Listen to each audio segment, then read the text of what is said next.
Ya, haleluya. Kita akan masuk di ruang Q&A, ya, tanya jawab. Kita akan doa terlebih dahulu. Kita satukan hati dalam doa. Terima kasih Bapak Yahweh yang kami sembah dalam nama Yeshua HaMashiach. Kami tetap memohon kehadiran Bapak Yahweh di tengah-tengah kami, dimanapun kami berada, menyertai memberkati di dalam ruang Q&A ini, supaya menjadi berkat yang luar biasa. Dan saya percaya Ruah Yahweh Elohim tidak akan pernah meninggalkan kehidupan kami, terus menemani dan memperlengkapi kami, membersihkan diri kami, meningkatkan diri kami, dan terus sampai pada rapture yang luar biasa. Terima kasih Bapak Yahweh, di dalam nama Yeshua HaMashiach. Amen. Amin. Haleluya. Haleluya. Haleluya, haleluya. Ya, shalom untuk teman-teman semua. Halo. Saya Shalom, Pak Roy. Shalom, shalom. Ya, saya mau beri kesempatan terlebih dahulu untuk Pak Adi, ya, Bro Adi. Bro Adi, silakan tuh berikan kesaksiannya dulu, karena Bro Adi punya journey yang luar biasa, baptisan puluhan orang, ya. Kesaksiannya saya percaya ini akan memberkati kita semua. Silakan Bro Adi, saya beri kesempatan. Silakan Bro. Salam Pak Yosef Roy dan salam teman-teman semua. Shalom. Shalom. Ya, Pak Yosef Roy dan teman-teman, aku izin tidak buka kamera ya. Ya, Buka aja. silakan. Karena dari tadi waktu Pak Roy menjelaskan firman dan materi, aku merasa sangat dijamah Bapak Yahweh. Dan rasanya mau keluar air mata terus. Jadi terima kasih Pak Yosef Roy eh, buat kesempatannya, di kesempatan untuk bertanya, tapi bukan bertanya bersaksi ya. Sebenarnya luar biasa sekali pelayanan yang Bapak Yahweh percayakan. Selama di Sosok, dari Pontianak ke Sosok itu 5 jam. Dan setelah itu kami melayani 2 hari. Dan setelah itu kami kembali karena bersama rekan pelayanan Pak Filipus, itu dari Sosok ke Bengkayang itu 5 jam. Dan dari Bengkayang ke Pontianak itu 5 jam juga. Jadi luar biasa. Sangat-sangat luar biasa. Jadi di Sosok saya dipercayakan untuk membaptis satu keluarga Pak Saragi yang benar-benar luar biasa. Pak Saragi 6 orang dan kami masuk ke pedalaman itu pelayanan Pak Saragi juga satu jemaat ada 15 orang totalnya dan setelah itu saya ke Bengkayang yang bulan lalu kita layani baptis pembaharuan dan waktu itu ada 3 orang jiwa lagi yang memang dipercayakan Bapak Yahweh untuk menerima materai kepemilikannya dan setelah itu malamnya kami ibadah dan kembali. Jadi di sini sebenarnya saya tidak mau terlalu fokus menceritakan tentang pelayanan saya dari Pontianak ke Sosok, dari Sosok ke pedalamannya, keluar ke Sosok lagi dari Bengkayang. Tapi saya hanya bisa menyampaikan kalau pelayanan saya selama di Sosok dan Bengkayang itu sangat-sangat dahsyat dan luar biasa. Bapak Yahweh begitu menyertai, Bapak Yahweh begitu melindungi, dan Bapak Yahweh begitu berkasih karunia.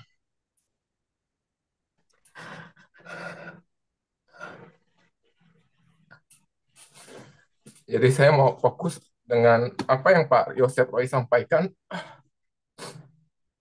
karena sebelumnya memang eh, satu malam sebelum saya berangkat atau 2 malam sebelum saya berangkat, saya benar-benar memohon belas kasihan Bapak Yahweh.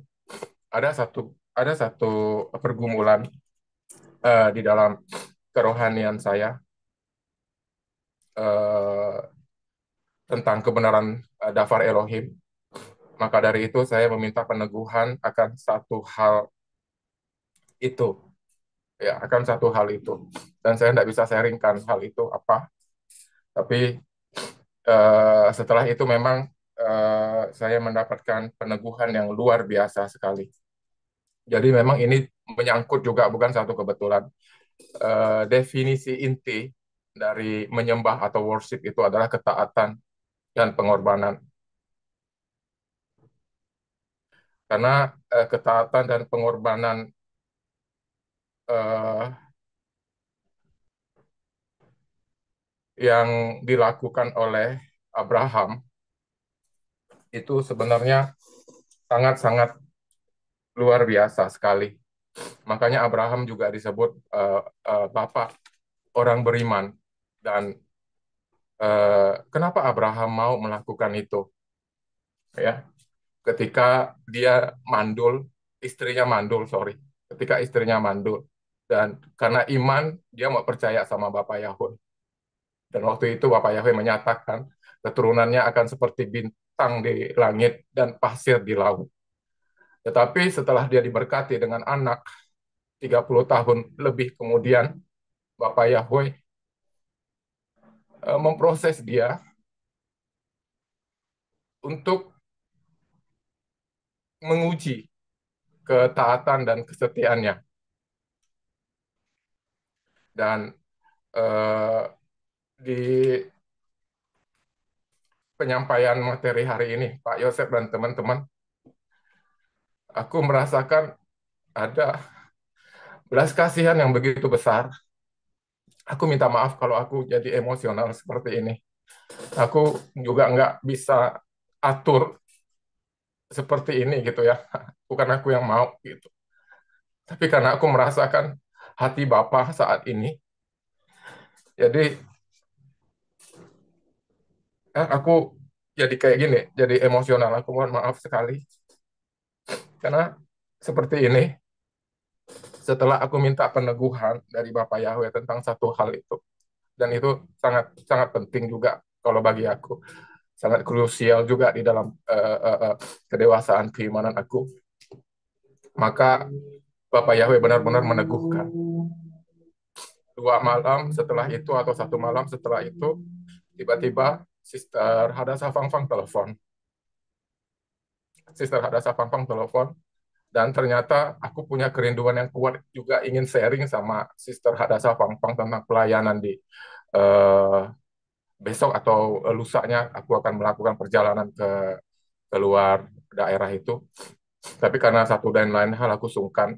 Tapi ya luar biasa, tiba-tiba setelah aktivitas pagi-pagi aku menyelesaikan pekerjaan dan urusan aku, jam 11 aku pulang ke rumah. Dan setelah jam 11 aku pulang ke rumah, aku edit video dari pelayanan menorah khusus untuk pujian penyembahan yang diciptakan oleh Angel, yang mohon maaf kalau misalnya aku salah ya. Judulnya itu berjalan dalam iman atau berjalan dengan iman. Setelah aku mengupload video itu barusan selesai, aku masih pegang HP. Tiba-tiba Sister Hadasa Fangfang telepon. Wow, setelah aku melihat Sister Hadasa Fangfang telepon, aku langsung langsung apa ya? Langsung bersuka cita sekali. Ya, kami sempat ngobrol dan aku bolak-balik ngobrol sama Sister, dan memang endingnya Sister bilang, ayo kita doa sekarang. Jadi aku langsung doa, dan sebelum doa memang kita speak intang bersama. Dan setelah speak intang bersama itu, aku nggak tahu ngerasakan hadirat Bapak Yahweh turun. Dan aku kembali, air mata keluar selama speak intang aku, air mata keluar, dan selama Sister Hadasa Fangfang berdoa juga air mataku keluar. Dan tanpa aku sadari, aku berdiri di posisi yang biasanya aku duduk untuk datang menyembah kepada Bapak Yahweh. Jadi aku di titik itu, jadi eh, tanpa aku sadari ya. Jadi setelah itu akhirnya puji Bapak Yahweh, puji Bapak Yahweh. Dan malamnya Sister Trivena juga menelpon, dan memang Sister Trivena juga ada menyampaikan satu hal tentang pelayanan aku di Kalimantan Barat ini, dan itu juga menjadi peneguhan dan konfirmasi ya. Dan akhirnya aku berangkat dengan sukacita, walaupun mungkin aku bisa menyaksikan juga kedahsyatan Bapak Yahweh lewat pelayanan ini. Jadi aku janjian sama Pak Filipus tanggal 27 untuk melakukan perjalanan ke Sosok gitu kan. Aku dari Pontianak ke Sosok itu 5 jam, dan dari Bengkayang ke Sosok juga 5 jam. Jadi kami supaya waktunya efisien, jadi kami bertemu di jalan. Tapi ada satu hal yang membuat kami menjadi miskomunikasi. Jadi itu sebenarnya ada dua persimpangan, simpang tiga, yaitu simpang Darit dan simpang Sidas namanya. Nah, karena aku belum pernah melewati jalur itu, jadi aku kira simpang Darit dan simpang Sidas itu sama. Jadi akhirnya aku kesiangan karena memang dari pagi aku harus eh, ikut serta apa ya, ada urusan keluarga karena adik itu S2, dia wisuda S2. Jadi ada kayak seremonial keluarga gitu. Jadi makanya aku jadi siang, sebenarnya pagi. Karena memang kalau kita mau pelayanan itu mulai harus harus dari pagi persiapan gitu ya, biar enggak kemalaman di jalan gitu. Jadi setelah itu karena miskomunikasi, akhirnya maksud aku ketemu di simpang tiga Sidas, tapi maksud dari Pak Filipus itu ketemu Pak Filipus nangkapnya aku ngajak ketemuan di simpang tiga Darit. Jadi dari simpang tiga Darit ke simpang tiga Sidas itu setengah perjalanan, setengah perjalanan. Dan akhirnya aku setengah jam dari Pontianak ke Pahuman itu 3 jam, pas 3 jam sampai. Ya sebenarnya itu jarak tempuh yang cepat ya, yang cepat. Tapi aku ngerasa kok aku santai-santai aja, tapi sampainya di Pahuman itu bisa 3 jam. Nah dari Pahuman ke titik simpang eh, Sidas itu nggak sampai setengah jam. Jadi akhirnya aku sampai dengan semangat ya, aku akan ketemu sama Pak Filipus, dan Pak Filipus itu menggunakan motor. Jadi maksud kami ketemu di simpang itu dan motor akan kami naikkan karena aku bawa mobil pickup. Nah, jadi waktu itu aku tanya Pak Filipus di mana? Ini aku udah di simpang. Tapi Pak Filipus juga bingung simpang mana? Kok aku nggak lihat mobil kamu? Kok nggak ada katanya. Akhirnya singkat cerita, aku sama Pak Filipus ternyata kita miscommunicate. Nah, setelah itu Pak Filipus ya udah, Pak Adi tunggu di situ. Biar saya eh, nyusul ke sana. Oh ya, oke Pak, oke Pak. Itu kondisinya sudah sekitar jam 7-an ya, dan hujan dan dalam kondisi hujan. Dan perjalanan dari eh, Bengkayang ke Simpang Sidas itu jalannya berkelok-kelok dan jalannya rusak berlubang-lubang, sempit lagi. Jadi karena Pak Filipus juga pernah aku tanyain, Pak Filipus selalu bilang kayak gini, aku kalau bawa motor aku nggak bisa pelan, Pak Adi katanya. Nah, itu membuat aku khawatir.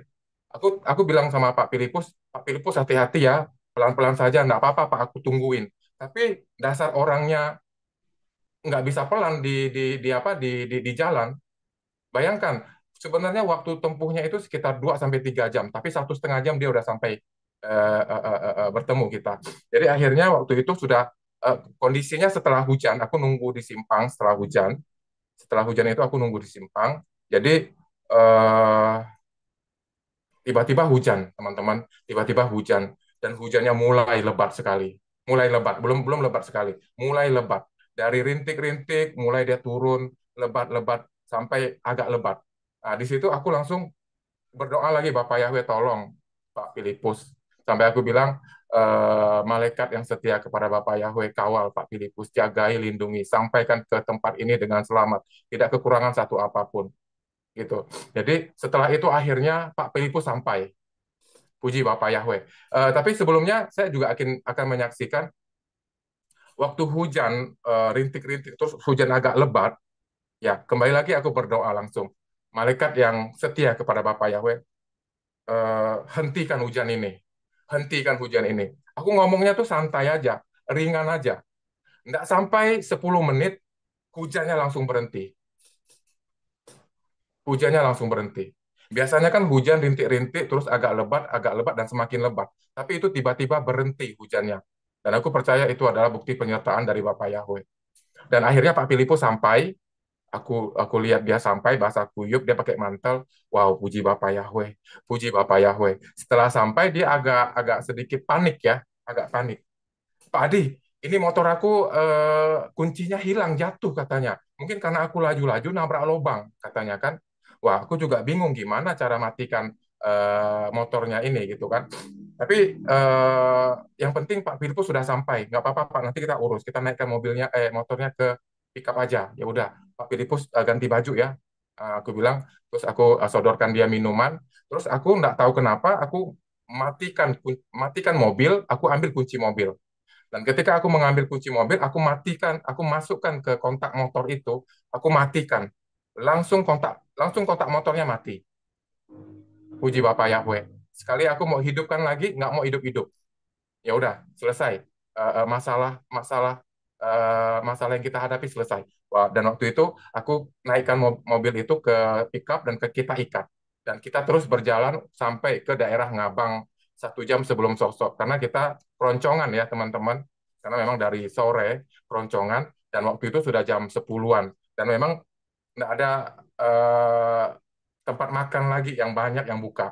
Tapi aku ada lihat ada rumah makan Padang, tapi aku takut untuk makan makan makan nasi Padang ya, karena aku sebenarnya suka sekali dengan nasi Padang, tapi aku nggak mau lah gitu kan, karena Padang itu banyak santan dan aku nggak terlalu bisa makan santan gitu.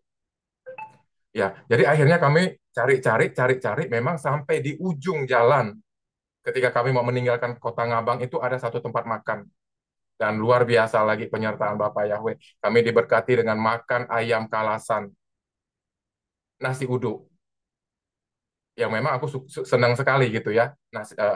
Dan menu itu sebenarnya tidak pernah aku ketemukan di Ngabang. Aku sering bolak-balik Ngabang. Aneh sebenarnya. Kenapa ada malam-malam orang jual ayam kalasan? Terus aku tanya, Pak Filipus mau makan ini, Pak Filipus ini ayam kalasan nasi uduk. Mau katanya. Oke, akhirnya disediakan dan disajikan. Terus ketika aku melihat nasi uduk, aku bilang sama pelayannya, Pak, boleh ganti nasi putih karena nasi uduk kan mengandung santan.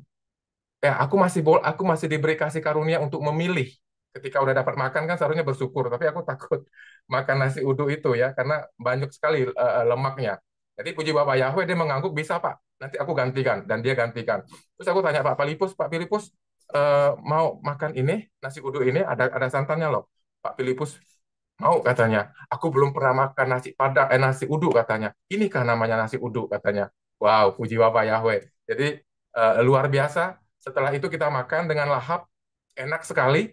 Saya tidak menduga di tepi jalan ada makanan seenak itu, luar biasa. Jadi setelah itu kita ngobrol sebentar, terus kita langsung berangkat ke Sosok. Berangkat ke Sosok.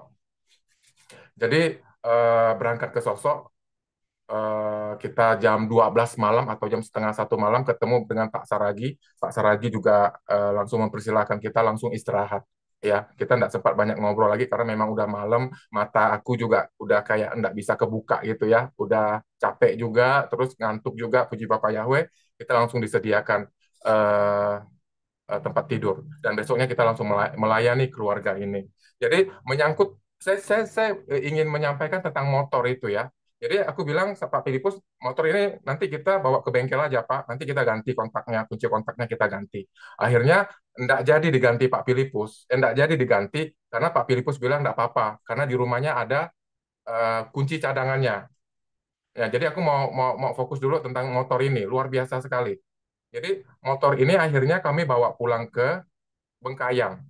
Kami bawa pulang ke Bengkayang di atas pickup. Jadi tidak jadi tuh untuk di eh, bengkel karena Pak Filipus bilang ada kunci serapnya. Ya udah, dia cari-cari itu kunci serap nggak ketemu. Yang ada dia ketemu sama kunci motor Yamaha yang lain ya, kunci motor Matic yang lain. Dan akhirnya dia nggak mau pakai motor ini karena kuncinya nggak ada. Yang terpaksa akan kita bawa ke bengkel lagi. Dan dia hidupkan motor yang lain ini dia hidupkan dan hidup motor ini. Terus nggak tahu kenapa, nggak tahu kenapa dia tiba-tiba mengambil kunci motor ini dan dia masukkan ke kunci motor yang hilang kuncinya itu. Bisa hidup. Wow, saya bilang sama Pak Filipus, Pak Adi, ini kok jadi bisa hidup di motor ini gitu kan? Bisa hidup di motor yang hilangnya kunci itu bisa hidup. Oh, langsung aku ngomong kayak gini. Ya luar biasa, itu kan motor yang Pak Filipus gunakan untuk melayani Bapak Yahweh. Jadi Bapak Yahweh sertai, Bapak Yahweh memberkati. Luar biasa. Dan akhirnya kunci ini jadi bermasalah dengan kunci motor yang sebenarnya itu. Nah, jadi ini bentuk bentuk penyertaan Bapak Yahweh juga di dalam pelayanan kita. Jadi sebenarnya itu sedikit tentang cerita penyertaan Bapak Yahweh ya lewat motor itu ya, teman Pak Yosef Roy dan teman-teman semua. Tapi di sini saya ingin concern dengan satu hal yang menyangkut dengan eh, materi kebenaran firman pada malam hari ini. Jadi saya mendapatkan konfirmasi yang sangat luar biasa sekali, peneguhan, karena memang saya minta peneguhan. Jadi saya dipertemukan dengan satu anak yang namanya Jojo.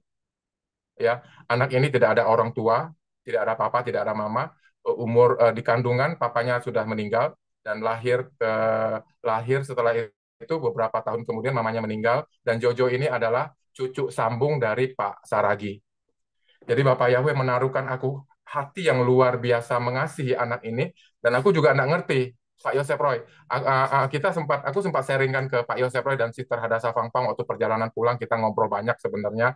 Dan kemarin waktu aku ngundang Sister Trivena untuk live streaming juga kita bahas ini. Sebenarnya aku tidak mau bahas Pak Yosef Roy. Tapi luar biasanya Roh Kudus suruh aku sampaikan ini. Ternyata memang Bapak Yahweh ingin menyatakan sesuatu yang dahsyat dan luar biasa atas peristiwa ini bertemunya aku dengan Jojo dan Jojo sekarang jadi anak angkat aku dan luar biasa sekali aku yang sebelumnya tidak bisa merasakan apa ya hati Bapa ya di sini Bapak Yahweh ingin meneguhkan aku Bapak Yahweh ingin apa ya Bapak Yahweh itu ingin memberkati aku agar aku dapat merasakan hati Bapa itu poinnya itu poinnya jadi setelah 1 hari atau 2 hari ketemu Jojo, aku nggak tahu. Kayak sayangnya itu, kasihnya itu ditambah-tambahkan. Malah aku agak aneh-aneh sendiri gitu kan. Kok kayak gini gitu kan. Aku banyak keponakan. Dan banyak juga keponakan yang dekat sama aku. Dari kecil sampai sekarang keponakan yang aku gendong-gendong, yang aku cium-cium, yang aku peluk-peluk itu udah married, udah punya suami, udah punya anak gitu kan. Tapi aku nggak pernah ngerasakan hati Bapak itu aku nggak pernah. Nggak bisa.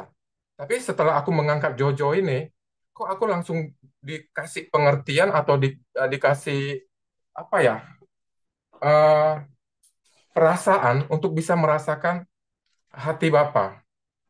Jadi connect banget juga dengan apa yang Pak Yosef sampaikan tentang iman Abraham, yaitu ketaatan dan pengorbanan. Bicara worship itu adalah bicara ketaatan dan pengorbanan. Wow, aku merasakan hadir Bapak Yahweh begitu tercurah lewat materi hari ini. Begitu dahsyat dan luar biasa sekali. Ya, begitu dahsyat dan luar biasa sekali. Ya, kenapa? Jadi aku jadi ingat hubungan antara Abraham dan Ishak. Ya, hubungan antara Abraham dan Ishak ini connect dengan apa yang aku rasakan dengan Jojo. Ya, ketika aku melihat Abraham dulu waktu aku belum mengenal Jojo, mungkin aku santai aja. Oh, Abraham mengorbankan Ishak, ya udah dia korbankan karena dia mencintai Bapa Yahweh. Tapi aku tidak pernah dibawa sampai sekarang ini ketika Pak Yosef Roy menyampaikan, sekarang aku bisa dibawa. Waduh, ini keimanan Abraham ini benar-benar dahsyat dan luar biasa. Bapak Yahweh memberkati dia anak.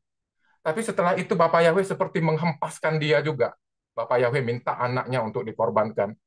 Ya, aku belum married dan belum punya anak. Bapak-bapak, ibu-ibu, teman-teman semua yang sudah married, yang sudah punya anak pasti bisa merasakan seperti apa perasaan Abraham waktu itu.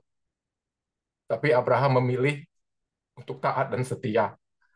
Dia melakukan ketaatan dan pengorbanan kepada Bapak Yahweh. Ayo kita coba berpikir sebentar tentang kondisi Abraham pada saat itu. Dan aku bisa mengatakan hal ini. Kenapa Abraham mau melakukan hal itu? Kenapa Abraham mau melakukan ketaatan dan pengorbanan itu? Kenapa? Aku dapat jawabannya. Karena Abraham telah mendapatkan atau mengalami hati Bapa Yahweh yang memenuhi kehidupan dia dengan kasih sayang. Jadi di hari-hari ini, teman-teman, kita sangat memerlukan hati seorang Bapa di dalam kehidupan kita. Karena dengan hadirnya hati Bapa, yaitu Bapa Yahweh di dalam kehidupan kita, hidup kita akan menjadi dewasa. Hidup kita akan dipenuhi dengan pengertian-pengertian yang luar biasa tentang kebenaran firman-Nya. Hidup kita akan dipulihkan. Hidup kita akan terus mengalami berkat yang luar biasa. Jadi di sini aku ingin sampaikan tentang hati Bapa. Karena setelah aku tidak sampai seminggu, Papa Yahweh bekerja dahsyat dan luar biasa. Dan Jojo ini juga, kembali lagi, aku minta peneguhan. Jojo ini juga aku baru dapatkan kemarin atau semalam. Jojo adalah peneguhan dari Bapak Yahweh. Karena antara Bapak Yahweh di situ, yang Bapak Yahweh berkehendak, yang Bapak Yahweh eh, hadir di situ.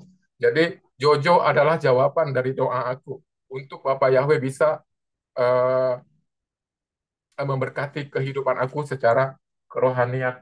Jadi setelah aku mengenal Jojo, aku heran, kok aku bisa bisa apa ya? Kok aku bisa tenang? Kok aku bisa lebih sabar saat ini? Padahal belum 1 minggu, teman-teman. Padahal belum 1 minggu. Jadi aneh sekali sebenarnya, tapi dahsyat dahsyat sekali penyertaan Bapak Yahweh dan peneguhannya. Ya di sini aku ingin sampaikan tentang hati Bapak itu, hati Bapak. Karena selama ini juga eh, aku di aku dipelihara dengan kasih Bapak Yahweh gitu ya. Aku sebenarnya papa papa papa aku secara pribadi, papa kandung aku meninggal ketika aku umur 7 tahun, dan aku hidup bersama mama. Mama itu bukan mama yang jauh dari mama yang ideal ya. Mama itu hanya eh, kurang bisa membimbing atau menuntun anaknya dengan baik ya. Jadi kami hidup itu kebanyakan dari proses perjuangan untuk hidup mandiri. Seperti itu. Jadi dahsyat sekali Pak Yosef Roy. Jadi puji Bapak Yahweh, di sosok itu kita apa ya, 6 jiwa bagi kemuliaan Bapak Yahweh. 6 jiwa masuk ke pelosoknya ada 15 jiwa, dan ketika saya kembali lagi ke Bengkayang ada 3 jiwa. 6 tambah 15 21, tambah tambah 3 24, 1 tambah 4 5, itu bicara berkat. Jadi luar biasa sekali. Dan untuk jemaat yang kita layani di Bengkayang pada waktu itu, aku juga sampaikan kepada jemaat itu, Bapak Ibu, saudara-saudari sekalian, di sana juga banyak anak-anak ya, anak-anak yang lucu-lucu dan luar biasa sekali. Dan memang sudah diserahkan ke Bapak Yahweh semuanya, ada 7 anak. Jadi kami sering adakan apa ya, ibadah rumah tangga, ibadah ibadah rumah gitu ya. Nah waktu itu aku bicara sama jemaat semua. Sampai ketemu lagi, aku mohon izin besok pagi aku pulang, tapi aku menyampaikan satu hal ke mereka. Ketika aku datang nanti, aku akan mendengarkan kesaksian-kesaksian yang luar biasa dari Bapak Ibu juga, dari Bapak Ibu semua.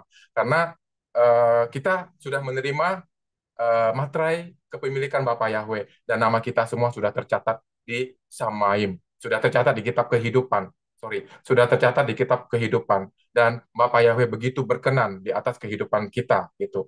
Jadi akhirnya setelah itu mereka kayak enggak ngerti, kayak mereka itu kayak enggak terlalu paham dengan maksud aku menyampaikan hal itu gitu kan. Mungkin karena memang mereka belum mengalami. Dan setelah saya kembali lagi tanpa saya minta, ya, gimana kesaksiannya Bapak Ibu? Apa yang Bapak Ibu alami? Mujizat apa? Enggak ada saya minta, enggak ada saya tanya. Mereka langsung, ya, langsung bersaksi. Dan ada kesaksian, dua kesaksian yang luar biasa. Soal Pak Apin ini. Pak Apin ini sebelumnya menolak untuk menerima baptis pembaharuan. Karena Pak Apin ini ketika dia diinjili oleh Pak Filipus, eh, Pak Filipus yang duluan menginjilin dia. Karena pada waktu itu aku berada di luar rumah, tapi aku dengar Pak Filipus menyampaikan tentang baptisan pembaharuan, dia langsung kayak keras gitu ya. Kenapa harus baptis pembaharuan lagi? Kan aku sudah dibaptis. Gitu. Agak agak agak nolak dan agak keras. Ini namanya Pak Apin. Akhirnya waktu itu aku dituntun Roh Kudus untuk masuk karena aku lihat kayak ada sedikit perdebatan, dan aku lihat ekspresi dari Pak Filipus juga kayak mau apa ya, kayak kayak apa sih namanya, agak mau keras gitu ya. Akhirnya aku masuk dan aku sampaikan ke Pak Apin dengan perlahan, Pak Apin, sebenarnya aku juga nggak mau membaptis orang. Aku juga nggak mau baptis-baptis ulang orang, nggak mau. Tapi perlu Pak Apin tahu, selama nama yang kita sembah atau waktu kita dibaptis itu bukan nama yang benar, bukan kebenaran nama yang sesuai dengan kebenaran firman, itu tidak sah Pak Apin. Dan aku mengatakan kepada dia, aku sudah dibaptis juga 3 kali. Bahkan aku juga sudah dibaptis di dalam nama Bapa Yahweh. Tapi masih nyangkut lagi nama putranya, yaitu Yasua. Aku dibaptis lagi, Pak Apin. Walaupun Pak Apin 100 kali dibaptis. Tapi kalau selama baptisannya belum benar, belum sah, Pak Apin. Jadi yang benar itu Bapa Yahweh di dalam Yesua Hamasia dan di dalam Ruah Yahweh Elohim. Pak Apin. Tapi ini aku hanya menyampaikan ya Pak Apin. Tapi aku berdoa biarlah Roh Kudus yang bekerja buat buat kehidupan Pak Apin. Roh Kudus yang akan bekerja secara langsung untuk menyentuh dan menjamah hati Pak Apin. Oke, selesai waktu itu aku ngajak Pak Filipus keluar, kita lanjut pelayanan dan aku tidak menyangka. Akhirnya itu kejadiannya pagi. Akhirnya dia berangkat untuk kerja mencari emas, mendulang emas istilahnya di sana. Dan selama 1 harian itu Roh Kudus menjamah hatinya dan dia dibikin galau. Dia dibikin galau. Akhirnya besoknya dia mau menerima baptisan pembaharuan karena dia cerita, aku kok galau kemarin. Semenjak kemarin aku dibuat galau katanya tentang nama ini. Akhirnya dia memutuskan untuk baptis pembaharuan juga dan luar biasa. Istrinya, anaknya, ya sama cucunya waktu itu ya luar biasa sekali. Nah, jadi setelah itu yang baru baru kemarin ini Pak Apin juga ada menyaksikan satu mujizat yang luar biasa. Jadi sebenarnya waktu mereka yang di Bengkayang itu eh, aku ada membaptis pembaharuan, mungkin Pak Roy dan teman-teman ada lihat ya, aku membaptiskan pembaharuan di Bengkayang itu yang air sungainya jernih sekali. Ya, sebenarnya air sungainya itu nggak bisa jernih. Kenapa? Karena mendulang emas itu kayak apa ya? Kayak kopi susu. Tapi nggak tahu waktu itu kok jernih sekali. Karena memang mungkin hari Minggu orang-orang banyak yang nggak kerja, tidak mendulang emas. Jadi airnya bisa sejernih itu, luar biasa sekali. Bukan satu kebetulan juga. Tapi aku bisa merasakan berkat kebaikan dan kemurahan Bapak Yahweh juga kita disediakan dengan sungai yang begitu bersih dan jernih sekali airnya. Jadi Pak Pak Apin ini tiba-tiba juga dia cerita dan waktu aku menyampaikan kepada jemaat, ketika aku datang, aku akan mendengarkan kesaksian yang luar biasa. Itu tidak ada Pak Apin. Pak Apin tidak ada di situ. Tapi luar biasanya, waktu kami berangkat dari Sosok, memang kami sudah dinantikan oleh jemaat itu untuk beribadah rumah tangga. Sebenarnya jadwalnya jam 7, tapi kami molor karena pergumulan selama disosok sampai ke Penggayang pergumulan karena aku tidak pernah lewat jalan itu, jalannya berkelok-kelok parah sekali belok-beloknya, terus sempit, terus jalannya juga rusak, batu-batu di mana-mana, lubang-lubang gitu kan, di mana mana lagi hujan, terus gelap, terus kami melewati wilayah yang okultismenya sangat tinggi. Aku bisa merasakan apa ya, spiritnya itu sangat sangat sangat apa ya, sangat menjijikkan sekali, sangat kotor aku merasakannya. Jadi di mana juga aku bergumul, bensin mau habis. Ya, waktu di Sosok mau ke Ngabang itu kita ada singgah 1, 2, 3, 4 pom bensin itu habis. Karena memang kalau di luar kota pom bensin itu nggak sampai malam, sore sudah habis. Karena di sana itu pemakaiannya terutama orang untuk beli pakai can karena mau dibawa masuk ke daerah pelosok dan dijual kembali. Karena memang yang namanya pom bensin itu hanya ada di jalan raya, tidak ada masuk ke dalam pelosok. Jadi jadi biasanya itu bensin tidak ada. Jadi aku sampai pesimis ya, sampai pesimis. Tapi aku tetap tetap apa ya berpengharapan karena aku tidak mau masalah apa ya masalah kehabisan bensin ini jadi masalah nanti. Jadi memang luar biasa, lancar semuanya. Akhirnya setelah kami mau sampai ke kota Bengkayang, ada satu pom bensin yang saya kaget kok ada pom bensin di sini. Ya, sekali aku lihat pagarnya terbuka. Wow, puji Bapak Yahweh, pagarnya terbuka berarti bensinnya ada. Kita masuk, kita masuk. Aku senang sekali, kan? Karena ingin mengirit bensin, aku bilang sama Pak Filipus, Pak Filipus AC-nya kita matikan aja ya, biar bisa sedikit irit bensin gitu ya. Nah, dan setelah itu sampai ke pom bensin itu sekitar jam 10-an, sorry, sekitar jam 7-an, sampai. Dan akhirnya aku sempat ngobrol sama petugasnya, Pak, ini memang ini karena masih ya minyaknya atau memang gimana, Pak? Oh iya, kita biasa memang sampai jam 10 katanya. Dan luar biasa. Luar biasa. Akhirnya kita isi bensin dan kita berangkat lagi. Dan aku Pak bilang Pak Filipus tutup kaca mobilnya. Kita bisa full AC lagi sekarang. Karena tidak perlu khawatir apa bensin. Puji Bapak Yahweh, kita terlambat 1 jam dan akhirnya sampai ke rumah jemaat. Dan mereka menanti-nantikan kami selama 1 jam menunggu dan hampir bubar katanya. Mungkin kalau setengah jam lagi kalian tidak datang, kami udah bubar aja lah katanya kan. Karena memang kondisinya juga gelap, karena sering mati lampu gitu ya. Nah, jadi disitulah Pak Apin bersaksi, langsung bersaksi bahwa ketika ketika dia kerja sebelumnya dia sering kena timpuk batu karena sebenarnya mereka bekerja untuk mendulang emas itu sebenarnya bahayanya tinggi dan nyawa yang menjadi taruhannya gitu. Dan Pak Apin itu sering kali ditimpak kena timpak batu dari yang kecil sampai yang besar dan dia menunjukkan luka-luka di bahunya, goresan-goresan yang di bahunya itu sampai dia mengalami banyak cedera juga. Nah, di situ juga dia menyaksikan, tidak tahu kenapa hari itu ketika dia berangkat untuk mendulang emas, dia merasa ingat selalu sama Bapak Yahweh. Nah, ini luar biasa sekali. Dan akhirnya dia bekerja untuk mendulang emas, ya, bekerja, dan tiba-tiba ada satu batu yang bentuknya seperti besarnya itu seperti mobil apa ya, mobil sedan lah ya, mobil sedan gitu ya, mobil yang mini ya, ya, dan jatuh dari atas menuju ke tubuhnya, dan batu itu jatuh tepat di belakangnya. Dia hanya merasakan anginnya saja. Wow, itu pernyataan Bapak Yahweh. Itu perlindungan Bapak Yahweh. Dan itu menjadi kesaksian yang meneguhkan sekali. Pak Yosef Roy dan teman-teman semua. Dahsyat sekali Bapak Yahweh kita. Bekerja secara dahsyat dan luar biasa. Dan keimanan mereka juga semakin bertumbuh. Aku juga surprise ya dengan keimanan mereka. Mereka juga, apa ya, aku lihat mulai tidak mau kompromi dengan apa ya, terutama dengan nama yang lama itu. Wah, mereka mereka luar biasa sekali imannya gitu. Jadi waktu itu juga aku ditawarin sama satu orang jemaat, Pak Adi, kalau mau tinggal di sini juga silahkan Pak Adi, mau tinggal di sini, mau istirahat di sini, nanti akan kita layani. Wow, aku merasa bersyukur dan luar biasa sekali kalau aku bisa diterima dengan dan disambut dengan luar biasa. Itu belas kasihan Bapak Yahweh juga di dalam pelayanan kita di sana dan mereka begitu welcome, mereka begitu apa ya, sukacita sekali. Dan ada kesaksian yang kedua ini tentang ibu yang memang memiliki yang menawarkan kebaikan itu untuk aku tinggal atau menginap di rumahnya nanti kalau datang lagi.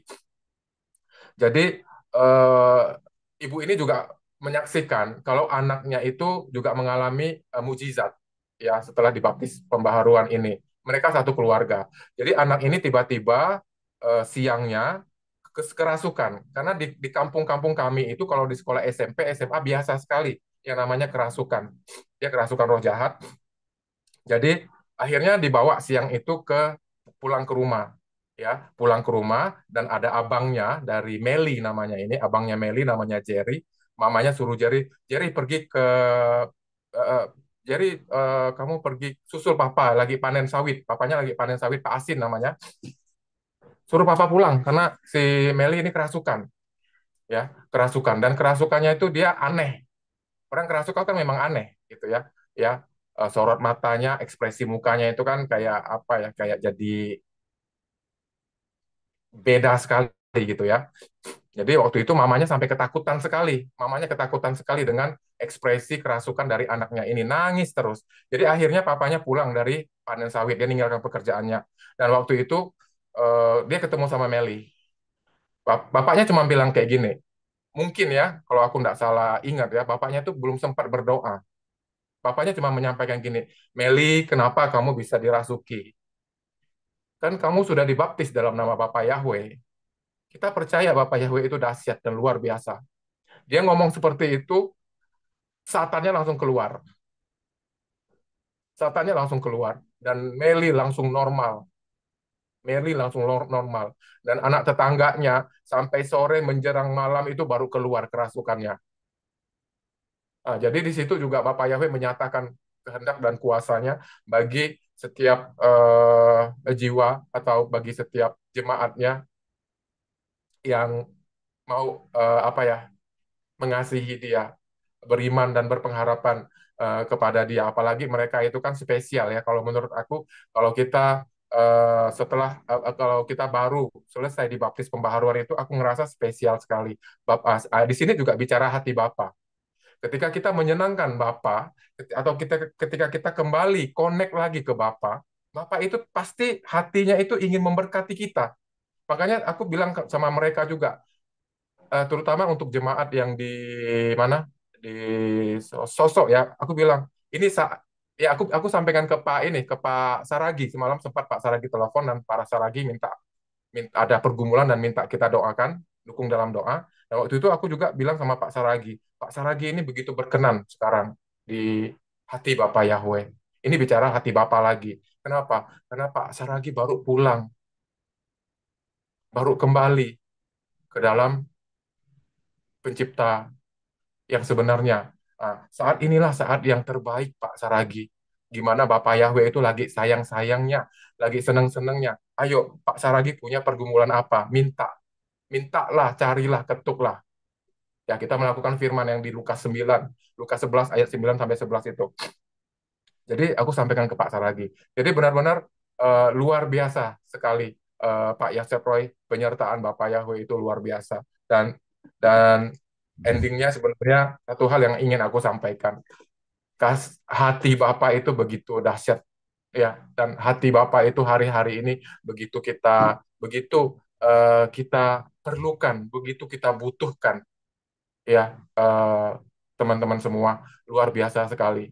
Jadi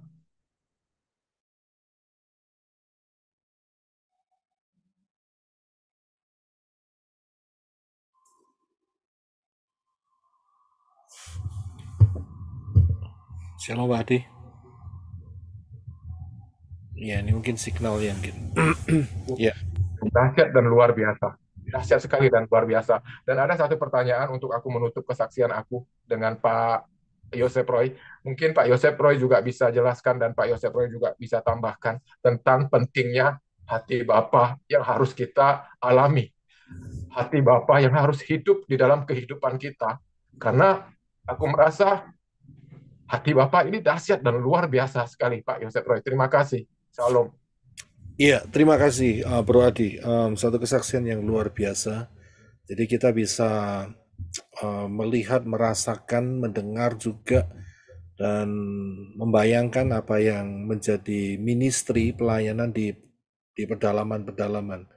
Ya, nggak semua dapat kesempatan seperti itu, tapi dengan adanya Bro Adi yang mau uh, taat dan juga ada pengorbanan, ya sehingga kita dapat menjangkau mereka dan ada banyak jiwa-jiwa yang dibaptis ya dengan luar biasa. Ini satu ministry yang belum pernah kita pikirkan ya, dan ini luar biasa sekali.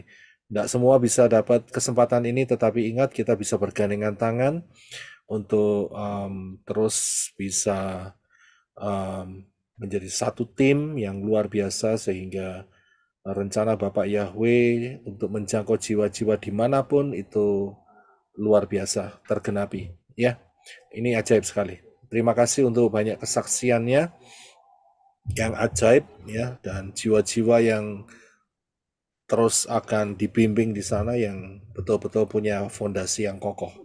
Ya baik, saya akan jawab mengenai pertanyaan Bro Adi mengenai hati Bapa.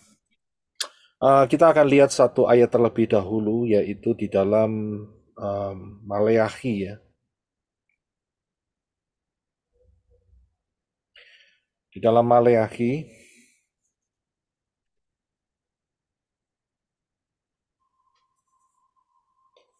Fatsal yang keempat, ayat yang kelima dan yang keenam. Mungkin Bro Adi bisa bantu baca. Maaf Pak, yang sebenarnya Maleakhi 4 ayat, Iya, Maliaki 4 ayat 5 dan 6. haleluya, haleluya. Maleakhi 4 ayat 5 dan 6. Lihatlah aku mengutus Nabi Elia kepadamu sebelum datangnya hari Yahweh yang besar dan mengerikan itu. Dan dia akan mengubah hati bapak-bapak berbalik kepada anak-anak dan hati anak-anak terhadap bapak-bapaknya. Sehingga aku tidak datang memukul bumi sampai musnah. Amin. Iya, terima kasih. Mengapa begitu kritikal sekali di dalam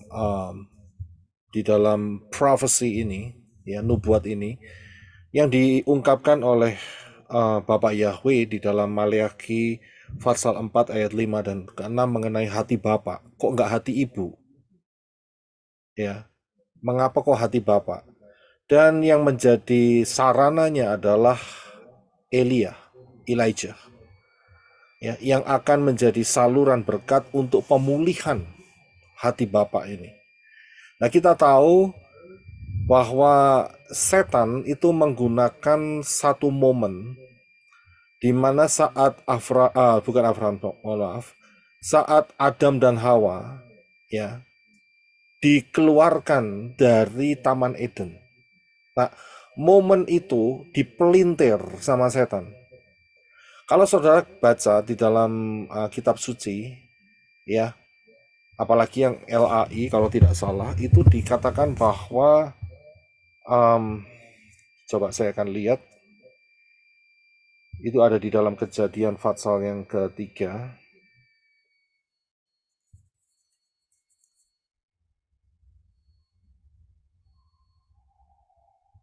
Iya, LAI menggunakan kata ia, yaitu Elohim, menghalau manusia itu. Wah, itu nggak enak itu suara. Kata itu nggak enak. Menghalau itu kayak, contohnya itu seperti ngusir anjing begitu. Ya, itu kata yang dipakai itu di situ. Di dalam ILT dikatakan dia mengusir. Wah, ini gak enak. Ya, diusir. Di dalam IMB juga kata mengusir. Ya. Tapi di dalam King James itu dipakai kata drive out, menggiring keluar, mengeluarkan. Ya. Nah, disinilah yang dipelintir oleh setan yang selalu dikonotasikan bahwa Bapa yang di Syamayim itu kejam. Dia mengusir manusia.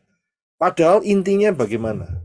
Intinya kita harus tahu bahwa kalau sampai Adam dan Hawa itu tetap diizinkan tinggal di Taman Eden, maka sudah dapat dipastikan Adam dan Hawa akan mengambil buah pohon kehidupan. Dan disitulah malapetaka terbesar yang terjadi. Kenapa? Karena manusia tidak punya kesempatan kembali untuk menjadi milik Bapak Yahweh. Tidak akan pernah terjadi. Ya. Nah, karena itu sebetulnya hati Bapa itu adalah untuk mengeluarkan sebentar sehingga Adam dan Hawa harus melalui proses. Padahal sudah dikasih cara sama Bapak Yahweh untuk bisa kembali dengan pengorbanan domba saat itu. Tapi proses ini harus dilalui karena apa? Karena harus menunggu masanya di mana Mesias itu harus datang. Karena masa itu belum datang, maka dia harus keluar, harus dipisahkan terlebih dahulu. Kalau tidak, malah petaka bagi saudara dan saya. Itu sudah pasti. Ya, kita tidak mungkin bisa punya tubuh kemuliaan. Ya, kalau seandainya Bapak Yahweh tidak menggiring mereka keluar. Tapi setan ini kurang ajar. Setan itu selalu bikin celah, ya, ya kayak Hamas ono, ya. Jadi pakai celah sehingga mereka ngeblame, tahu ya, ngeblame itu mengkambing hitamkan, ya, mengkambing hitamkan. Ini loh, bapakmu ini, ya, Elohim yang menciptakan kamu dari tanah ini itu kejam sekali, mengusir kamu. Ya, ya inilah yang diperbaharui, ya, dengan adanya Maleakhi pasal yang keempat tadi, yaitu bahwa kasih Bapa itu sebetulnya dicurahkan dan itu melalui Yeshua HaMashiach. Ya, dan itu merekonek kembali hati-hati yang terluka. Hati-hati yang terluka. Ya, kalau anak kecil biasanya kalau dimarahin mamanya atau papanya, itu biasanya lebih bisa nerima dimarahin mamanya ketimbang papanya. Ini kebanyakan rata-rata seperti itu, ya kan? Dan banyak orang juga dihantam daripada yang namanya orang tua laki-laki itu diambil dari keluarga, ya, sehingga anak-anak itu kehilangan kasih daripada bapak. Nah, inilah yang dipulihkan sehingga pola pikir untuk kembali kepada kasih bapak itu dibenarkan melalui Maleakhi 3 ayat 7 dengan pelayanan daripada Elia. Elia itu adalah satu pelayanan yang luar biasa yang akan mengkonekkan ya kasih Bapa yang hilang di dalam hidup manusia ini. Saat kita kembali ke pola yang benar di dalam Bapa Yahweh, kita bisa merasakan ya kita bisa dipulihkan. Tapi memang proses pemulihan itu tidak instan. Ya ada yang instan, tetapi kadang-kadang juga ada yang nggak instan. Harus melalui beberapa tahapan seperti itu. Ya sehingga bisa dipulihkan. Ya inilah yang menjadi pemulihan yang Bapak Yahweh lakukan di dalam zaman-zaman akhir ini sehingga rapture bisa terjadi dengan luar biasa. Ya, terima kasih Bro Adi. Ya, terima kasih. Ini sangat penting sekali. Baik, Pak Pak Roy itu ada yang minta baptis Pak Roy di Iya. live chat. Iya, terima kasih Pak Robi. Iya, saya lihat ini ada yang minta baptis dari NTT. Pak Mahlon sama Ibu Rice dari mana? NTT Pak. NTT ya? NTT, dari NTT, Pak. Iya, bisa minta tolong diumumkan nomor WA-nya. Jadi Sister Fania Heobara ini bisa menghubungin Pak Mahlon atau Sister Rice. Rice, ya. Ya, silakan Pak Mahlon, nomor WA-nya berapa? Bisa disebut di sini kalau boleh.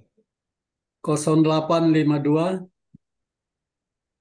377 24135. Iya. Ya, terima kasih. Jadi Sister Fania bisa menghubungi Pak Mahlon karena beliau juga ada di NTT ya. Iya. Mungkin satu daerah, jadi bisa dilayani untuk baptisan pembaharuan ya, segera sehingga masuk di dalam meterai keselamatan. Ya, puji Bapak Yahweh. Luar biasa. Ya, terima kasih Pak Mahlon. Ada lagi yang mau ditambahkan, ditanyakan?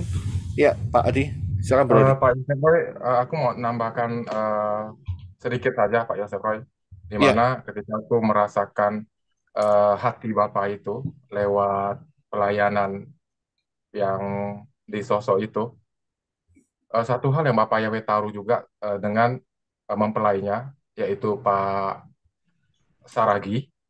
Dan Pak Saragi ini aku lihat dia memiliki ketulusan yang di atas rata-rata. Ya, teman-temannya itu sudah dipengaruhi dengan pelayanan yang menggunakan nama Yahshua.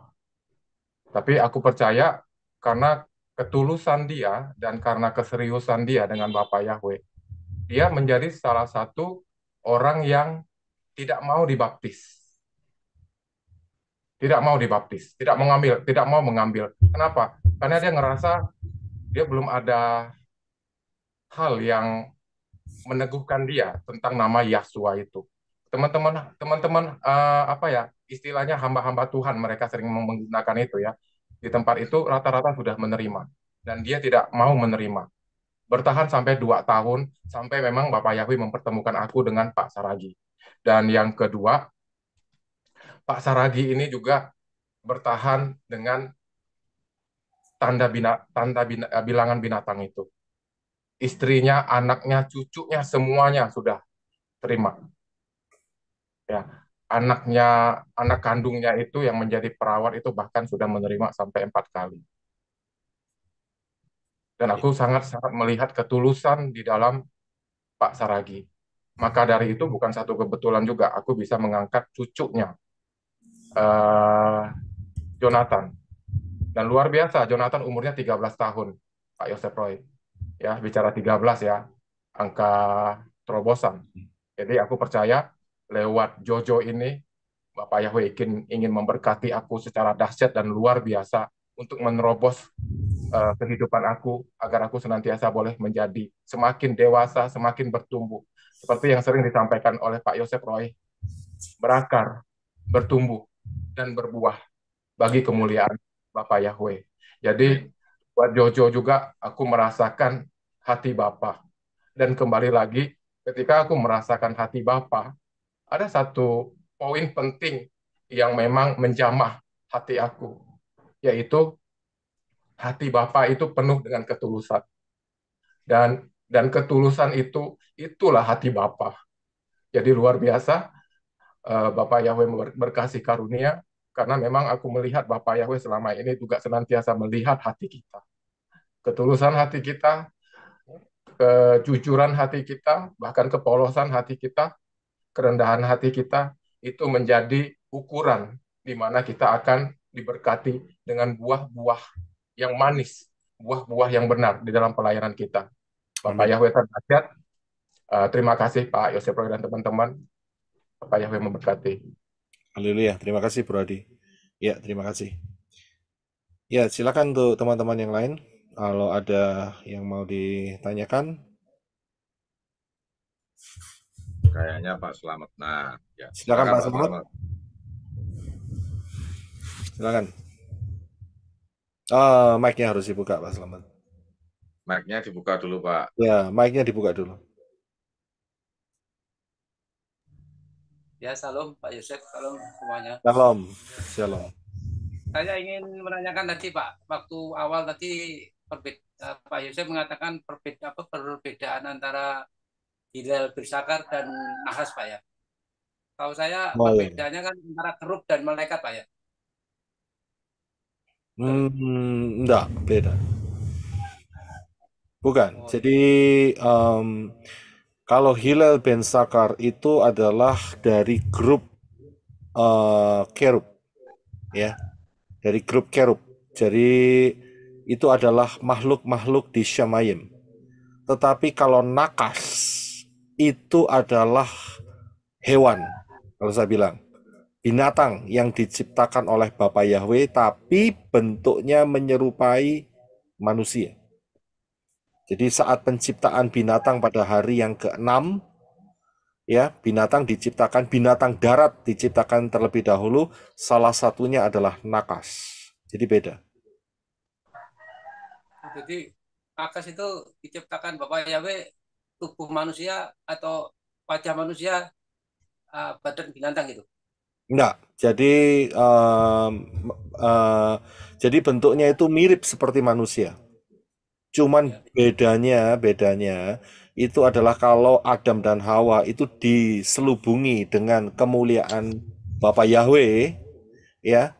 Sedangkan nakas itu juga mempunyai cahaya. Cahayanya itu kekuning-kuningan, begitu. Ya, itu bedanya. Jadi mereka sama-sama bercahaya tapi sumber cahayanya beda. Gitu.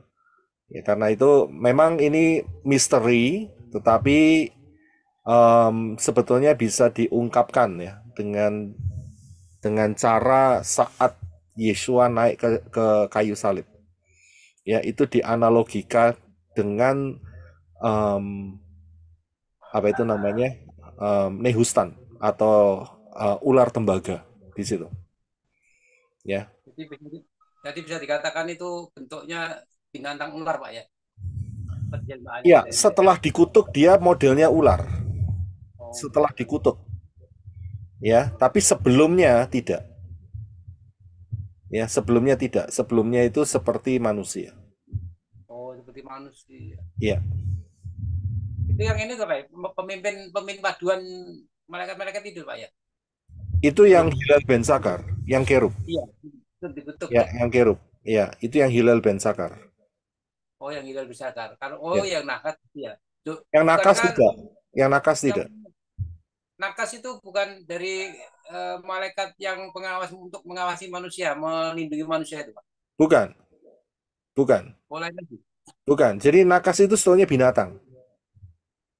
ya, satu jenis binatang yang diciptakan oleh Bapak Yahweh pada hari yang ke-6, yang menyerupai dengan manusia. Begitu. Ya, tapi bukan manusia. Tapi karena kalau manusia bedanya adalah ada kemuliaan Bapak Yahweh, dia tidak punya. Tapi dia memancarkan cahaya juga. Gitu, cahayanya adalah cahaya kekuningan.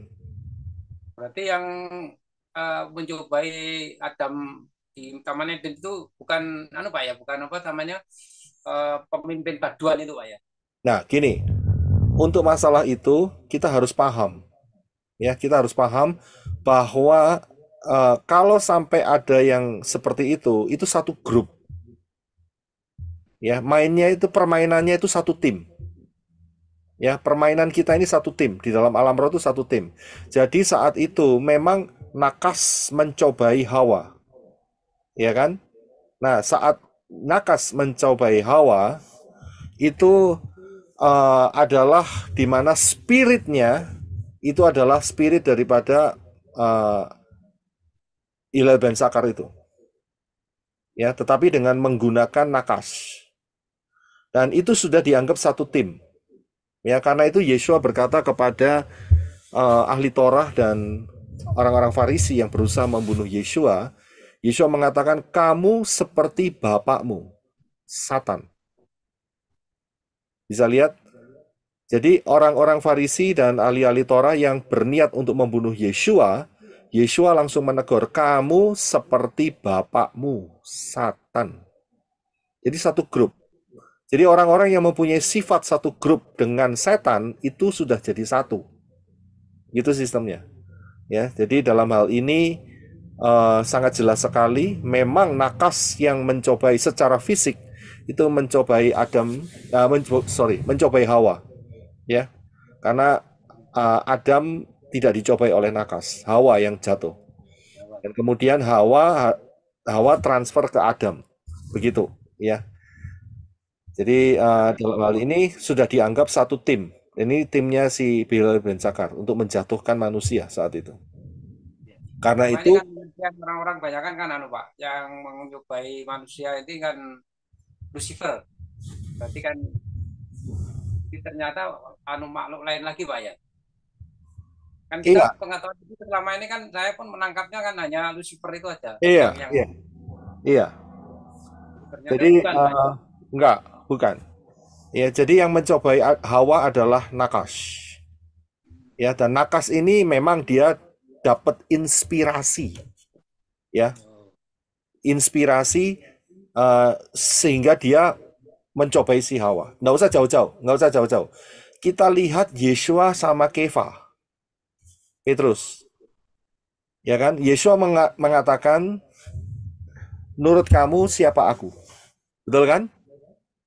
Ini bukti nyata nih. Yeshua tanya sama murid-murid, menurut mereka siapa aku? Ya. Terus ada yang ngomong, engkau adalah guru, engkau adalah nabi, engkau adalah wis macam-macam. Terus kemudian Yeshua tanya sama murid-murid, menurut kamu siapa aku? Nah, yang ngomong siapa? Kefa, Petrus. Kefa ngomong apa? Engkau adalah Mesias, anak Elohim yang maha tinggi. Itu ngerti maksudnya? Itu bukan berarti Elohim punya anak, tidak. Tetapi itu adalah satu kalimat di mana engkau adalah Elohim.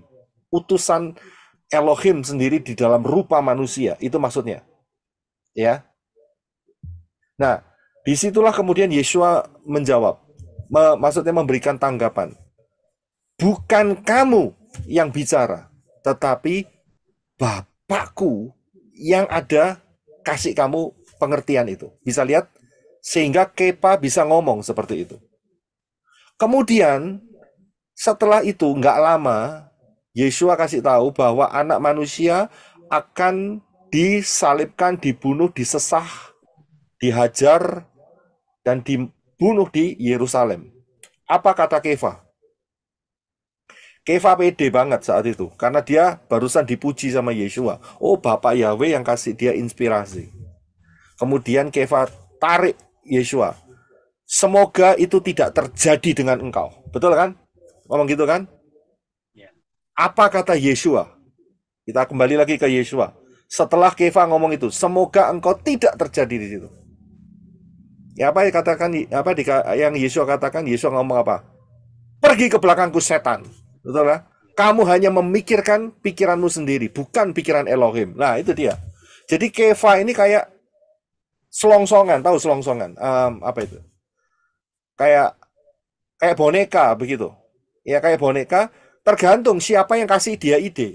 Mau Bapak Yahweh, ya dia datangnya dari Bapak Yahweh. Kalau diisi pikirannya dari setan, ya dia adalah setan. Ya. Jadi disinilah kita bisa melihat Nakas pun demikian. Dia dikasih ide untuk menjebak si Hawa.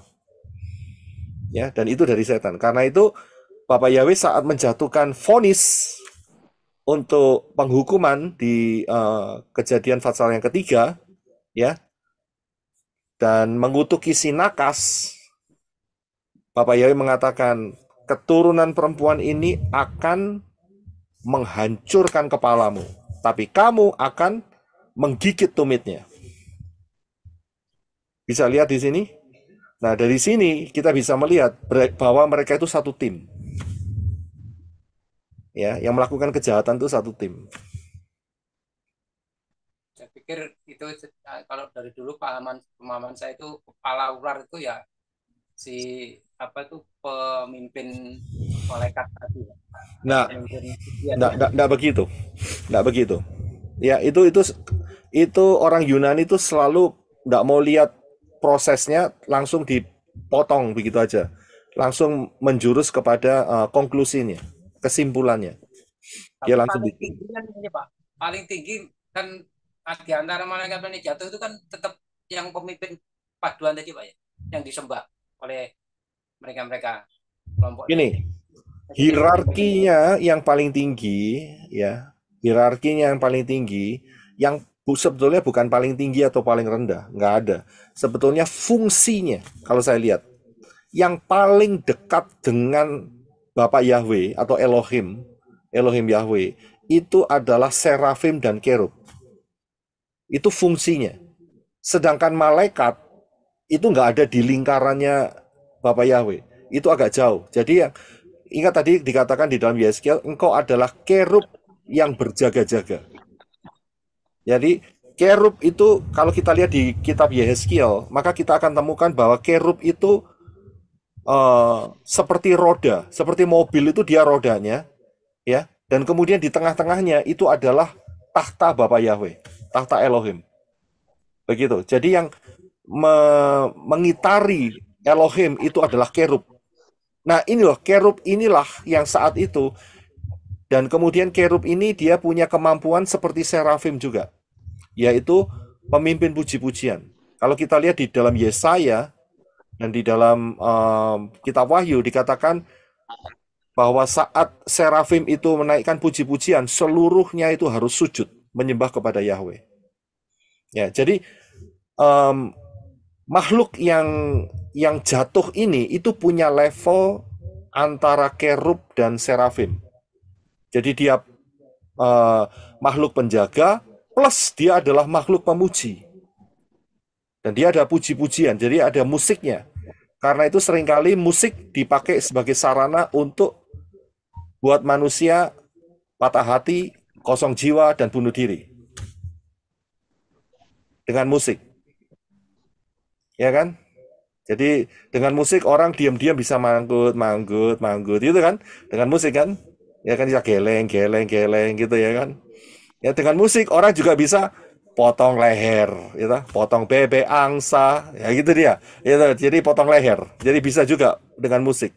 Karena apa? Karena level di mana malaikat-malaikat yang jatuh ini adalah malaikat yang mempunyai fungsi ganda, yaitu sebagai malaikat penjaga dan juga malaikat yang bukan malaikat, makhluk maksud saya, makhluk penjaga, kerub penjaga dan juga serafim. Ya. Malaikat-malaikat itu di luar. Tadi yang saya maksud ini, Pak, maksudnya kelompok yang jatuh tadi, maksudnya kan sekarang kerajaan gelap ini kan membentuk kerajaan, Pak, ya. Betul. Dia kan para malaikat yang itu, yang para malaikat yang jatuh membentuk kerajaan. Betul. Yang saya tanyakan yang paling pemimpinnya itu kan yang memimpin pujian tadi kan. Berarti nakas itu di bawahnya. Ya, begini ya, kita juga berdasarkan pola yang benar itu sebetulnya bukan satu malaikat yang jatuh atau bukan satu makhluk yang jatuh. Dan makhluk-makhluk yang jatuh itu ternyata dari Tanak dan juga Brigadasa itu kita bisa melihat ada yang lebih superior, ada yang lebih kejam, ada yang lebih kuat, dan itu dibelenggu di lubang maut. Itu sangkakala kelima dan sangkakala keenam yang minggu lalu kita bahas, minggu lalu dan 2 minggu yang lalu. Dan mereka dibelenggu di Sungai Efrat juga. Coba dengarkan yang minggu lalu. Ya, jadi ada yang lebih superior, ada yang lebih brutal begitu ya. Nah, kita nggak tahu, kita nggak bisa tahu siapa pemimpinnya, kita nggak tahu karena mereka itu satu tim.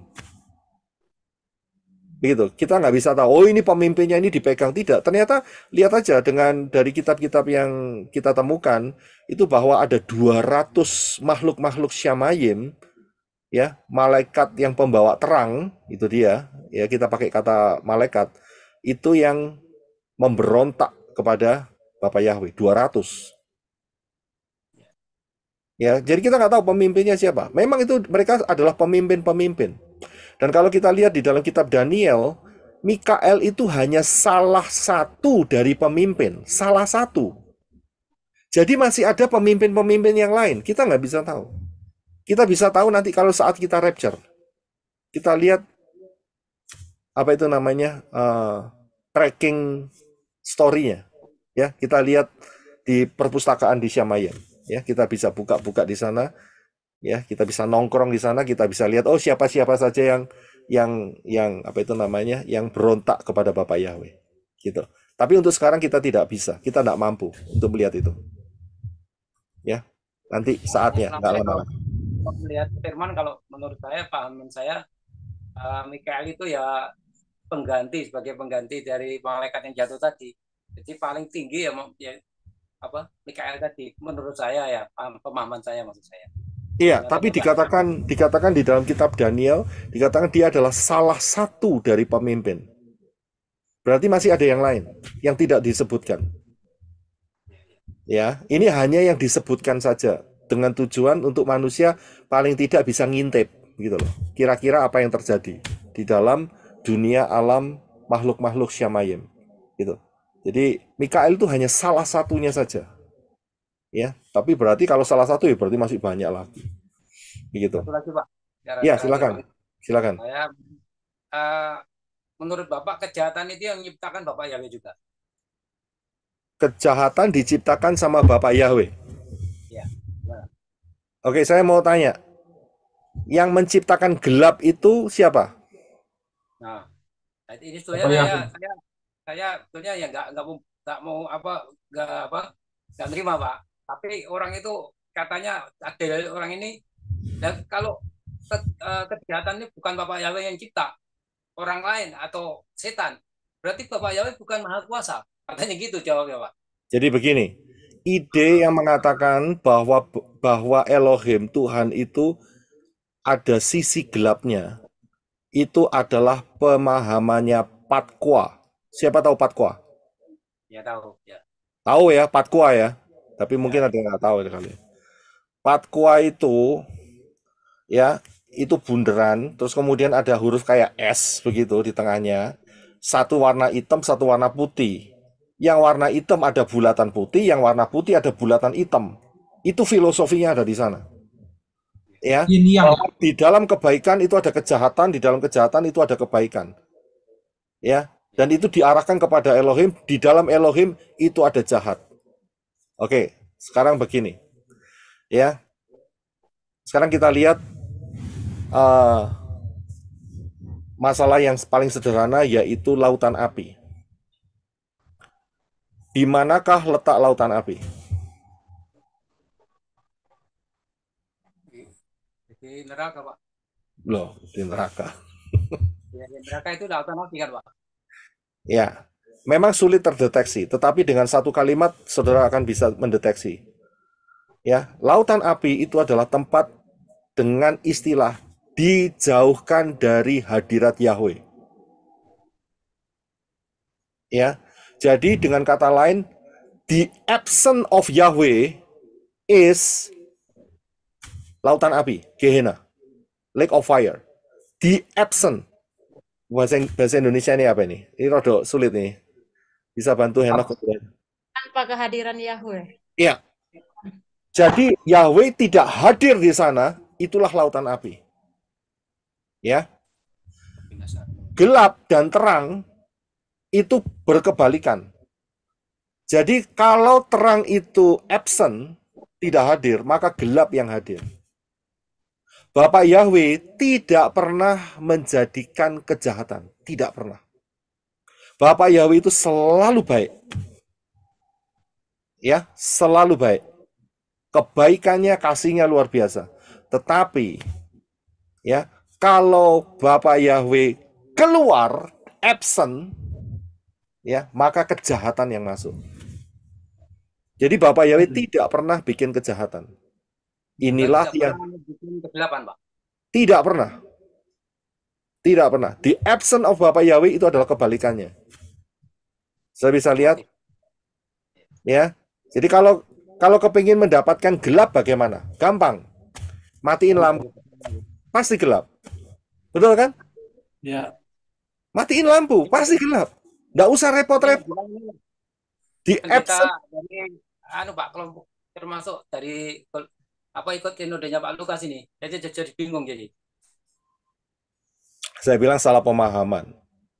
Hati-hati. Ya, hati-hati. Salah pemahaman. Banyak yang salah pemahaman. Ya. Ada beberapa, tapi yang saya ingat satu, Pak. Banyak saya bingung, baru ingat tadi saya. Pak. Ya, nanti dicatat aja Pak Selamat. Ya, enggak apa-apa dicatat aja. Jadi kita harus meluruskan kesalahpahaman ini. Ya, hati-hati karena ini kalau diteruskan, ini bisa mengefek. Coba kalau nggak diluruskan, orang di luar pasti yang mendengar percakapan kita, mereka pasti berkata, oh iya ya, memang Bapak Yahweh yang punya planning rencana kejahatan. Tidak pernah. Tidak pernah. Jawabannya tadi Pak, orang itu udah kalau Bapak Yahweh dikatakan tidak membentuk mencipta kejahatan, berarti kan bukan maha kuasa apa maha pencipta, katanya gitu. Loh. Ya orang bingung juga kan nih. Sebetulnya bukan soal menciptakan itu dalam arti menciptakan kejahatan, tidak. Yang Bapak Yahweh lakukan adalah tidak menciptakan robot. Yang Bapak Yahweh lakukan adalah menciptakan yang baik. Perhatikan penciptaan dari Kejadian pasal pertama sampai yang kedua. Dan Bapak Yahweh melihat dan Elohim melihat semuanya baik. Semuanya baik. Dan kemudian hari ke-6 saat menciptakan manusia sangat baik. Sangat baik loh. Tapi dengan sangat baiknya Bapak Yahweh ini bukan berarti mengandung unsur robot. Bisa lihat? Jadi Bapak Yahweh menciptakan manusia tidak sebagai robot, tetapi punya free will, punya kehendak bebas. Nah, kehendak bebas inilah yang menuntun, ya, mau milih yang mana? Mau pilih lampu itu menyala, terang, atau mau milih lampu itu padam? Itu kehendak bebas. Bisa lihat, dalam hal ini Bapak Yahweh tidak pernah ya membuat kejahatan, tidak pernah. Kalau dia bikin kejahatan, wah rusak dunia itu. Itu pikiran setan. Saya juga nggak setuju, cuman orang itu bantahnya seperti itu. Saya belum bisa. jawab. Ya. Tidak bisa. Ada banyak beberapa Pak. Saya bilang itu mengerikan. Itu mengerikan, saya bilang. Yang paling fatal ini saya ingat ini, satu ini. Kejahatan saya bilang mengerikan. Tidak pernah. Ya, jadi yang diciptakan Bapak Yahweh adalah sangat baik. Itu manusia loh. Tapi ingat, ada kapasitas menolak atau menerima. Menerima atau menolak. Mau nyalain lampu atau matiin lampu. Bisa lihat di sini. Itulah free will. Ya, Bapak Yahweh sudah menyerahkan, itu tergantung dari saudara dan saya. Kalau saya, ya saya mau tetap untuk bisa menyenangkan hati Bapak Yahweh, menyala. Begitu. Saya Pak, tanya Pak. Jadi pertanyaannya, kejahatan itu kapan munculnya Pak? Ya, kejahatan itu muncul ya karena mereka diberi kesempatan untuk memilih dan mereka dengan sadar memilih melawan Yahweh. Disitulah munculnya kejahatan. Enggak, maksud saya Pak bertanya demikian, kapan pada mulanya kejahatan itu muncul di tengah-tengah bumi ini? Kan tadi ada sepakat Bapak Yahweh nggak pernah menciptakan kejahatan dari penciptaan hari pertama sampai ke hari ke-6. Iya, sebetulnya kan asalnya dari Hillel ben Zakar yang mempunyai niatan dalam hati. Iya kan? Iya. Aku Ya. ingin menyamai seperti yang maha tinggi. Aku ingin. Apa yang terjadi? Kamu dibuang ke bumi. Itu dia. Jadi sebenarnya kejahatan itu hasilnya daripada permohonan kepada Allah. Sebentar ya, kita mute sebentar ya. Sorry. Gimana Pak Slamet? Jadi jawabannya tuh kejahatan itu hasil daripada perlawanan pada Bapak Yahweh. Betul loh. Ya, betul. Bapak Yahweh punya niatan yang baik sekali. Tetapi kalau niatan yang baik itu dilawan, ya itulah kejahatan. Ya, sebetulnya sangat simpel sekali. Ya, memang sangat penting sehingga kita bisa tahu punya pemahaman yang benar tentang Dafar Elohim dan mengenai Bapak Yahweh. Ya, terima kasih Pak Slamet. Sama-sama. Ya, terima kasih. Ya, Sister Rice, silakan dulu ya. Nanti ke Pak John ya. Ya, silakan. Baik. Ya, menarik sekali pesan hari ini ya, sampai tentang Satan yang jatuh. Yang saya pahami satu ini Pak, Satan itu kan dia kan berkota. Kemudian ketika bayi dulu, banyak hal yang dia lihat, mereka lihat itu dari Bapak Yahweh dan lain sebagainya, sehingga ketika dia dibuang ke bumi, dia mengajarkan itu kepada manusia, contohnya tentang mantra dan lain sebagainya. Mantra, dan memang tujuan endingnya adalah untuk mencelakakan manusia, karena dia tahu persis bahwa manusia itu diciptakan oleh Bapak Yahweh, dan Bapak Yahweh itu sangat mengasihi manusia, sehingga dia sangat membenci hal itu, dan sehingga bahwa dia berusaha bagaimana manusia juga ikut jatuh dan tidak diselamatkan dan tidak dikutuk untuk selama-lamanya seperti yang dia alami. Jadi makanya sedikit menjadi Pak Slamet, apakah kejahatan diciptakan oleh Bapak Yahweh? Saya mengatakan bahwa Bapak Yahweh tidak pernah menciptakan kejahatan seperti yang Pak Joseph Ray sampaikan tadi itu, bahwa Bapak Yahweh tidak pernah menciptakan kejahatan, dan yang melakukan intinya gini, selama yang memiliki dosa sebetulnya adalah Satan yang memiliki dosa. Dia mau mentransfer itu ke manusia. Makanya Pak Yosef bilang, yang belajar Pak Yosef tentang aku butuh darah, pada saat itulah dosa itu ditransfer ke Tuhan Yesus. Tuhan Yesus mentransfer kembali ke Satan, ke pemiliknya si kejahatan itu. Artinya memang Bapak Yahweh bukan pemilik kejahatan itu. Kejahatan itu dikembalikan ke si pemiliknya, Satan, sehingga nanti dia memang buang bersama kejahatannya itu ke Gehenna. Seperti itu. Ya. Mungkin itu saja Pak Yosef Roy. Terima kasih banyak. Shalom. Iya, betul. Terima kasih Sister Rice untuk tambahannya. Iya, memang betul. Jadi setan berusaha untuk mentransfer itu. Ya, tetapi dengan jalur Yeshua, maka itu dikembalikan lagi ke setan, dan setan harus menanggung itu. Ya, sehingga manusia yang percaya kepada penyelamatan melalui Yeshua HaMashiach, kita terbebas dari Gehenna. Ya, itu luar biasa.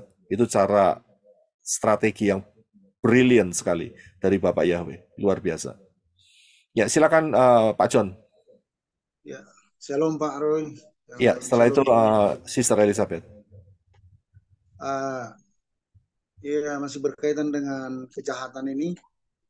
Cuman ini gini, ada juga orang-orang di luar sana yang di luar anak Bapak Yahweh ya, yang mengatakan bahwa Yahweh itu ya dianggap apa ya, ya jahat gitu loh, karena disuruh dia membunuh.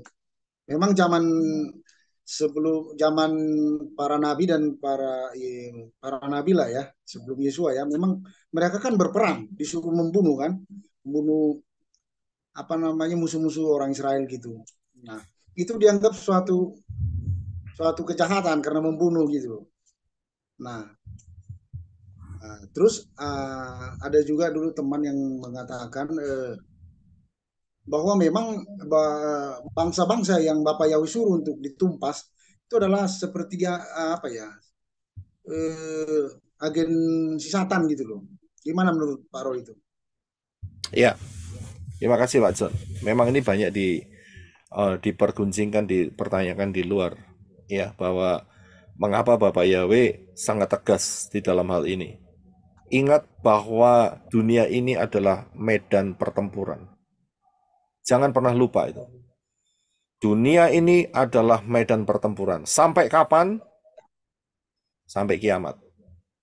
Dan itu sudah terbukti. Kita bisa melihat dari sebelum dunia ini direnovasi sampai kerajaan 1000 tahun. Dikasih kesempatan 1000 tahun, toh akhirnya juga memberontak. Dunia ini bukan tempat peristirahatan terakhir, dalam arti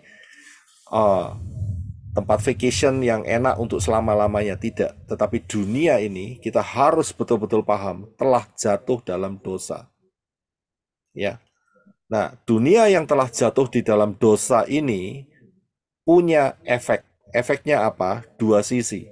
Yang satu adalah yang mau tetap beriman kepada Bapa Yahweh dalam Yeshua, sedangkan yang satunya lagi adalah pengikut daripada malaikat-malaikat yang jatuh. Itu sebuah realita. Ya. Nah, dari sini Bapa Yahweh juga memerintahkan umat pilihannya Israel supaya tidak tercemar. Kalau sampai tercemar, maka itulah rencana setan untuk supaya Mesias tidak datang. Dibuktikan di mana? Dibuktikannya itu pada saat zaman Noah, di mana malaikat-malaikat pembawa terang itu mengawini perempuan-perempuan bumi. Tujuannya untuk apa? Supaya apa yang dikatakan Bapak Yahweh di dalam Kejadian pasal yang ketiga itu tidak terrealisasi. Karena dikatakan bahwa keturunan perempuan ini akan meremukkan, menghancurkan kepalamu, sedangkan keturunanmu akan menggigit tumitnya. Itu rencananya di sana, supaya ada Mesias yang turun ke bumi ini. Nah, itu dihancurin.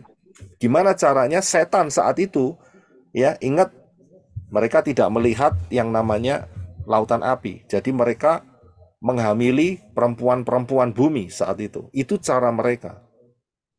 Tapi apakah Bapak Yahweh kehilangan cara? Tidak. Bapak Yahweh menggunakan Noah. Ya kan? Sehingga semua bumi dibinasakan dengan air bah. Dan kemudian bumi ini dimulai kembali. Yaitu dengan Noah beserta dengan 3 putranya dan menantu-menantunya. Pertanyaannya, apakah setan berhenti sampai di situ? Ternyata tidak. Setan masuk jalur. Jalurnya mana? Yang jelas lewat Ham. Dengan keluarnya Nimrod. Ya, dan disitulah Nimrod yang pertamanya percaya kepada Bapak Yahweh, yang kemudian begitu dia besar, dia memberontak dan kesetanan dan menyembah setan, dialah dipakai sebagai titik pusat penyembahan berhala-berhala seluruh dunia sampai saat ini. Siapa yang percaya Bapak Yahweh? Ternyata melalui Abraham. Bisa lihat? Nah, supaya rencana daripada Bapak Yahweh menurunkan Mesias, yaitu dirinya sendiri, itu terjadi, maka umat yang dibangun melalui Abraham, Ishak, dan Yakov itu harus betul-betul murni, harus tidak boleh ada campuran, tidak boleh menyembah dewa-dewa asing, ya, seperti yang dilakukan orang-orang zaman itu. Sehingga Bapak Yahweh kasih perintah saat itu, ya kan, untuk binasain mereka semua, karena mereka menolak. Apakah tidak ada jalur keselamatan? Ada. Buktinya siapa? Buktinya siapa? Rahab, Ruth. Itu bukti nyata. Tapi apakah banyak orang yang meresponi? Tidak. Udah. Tidak banyak yang meresponi. Sedikit. Sampai zaman akhir ini pun sedikit yang meresponi. Saudara jangan pikir, wah kita ada 20-30 di sini, kita banyak. Tidak. Bandingkan dengan 8 miliar manusia. Kita ini sedikit yang bisa meresponi dengan benar. Ya kan? Dari kelompok yang kecil ini saja masih ada yang ragu-ragu pakai Yahshua lagi. Lah itu apa enggak karya setan? Jadi jangan dilihat dari satu sisi Bapak Yahweh kejam memberikan perintah untuk membunuh mereka. Sekarang pertanyaannya begini. Kalau kita lihat anak kita lagi main-main di park, kemudian ada anjing rabies datang, dan di tangan saudara ada samurai, apa yang saudara lakukan? Ya, babat.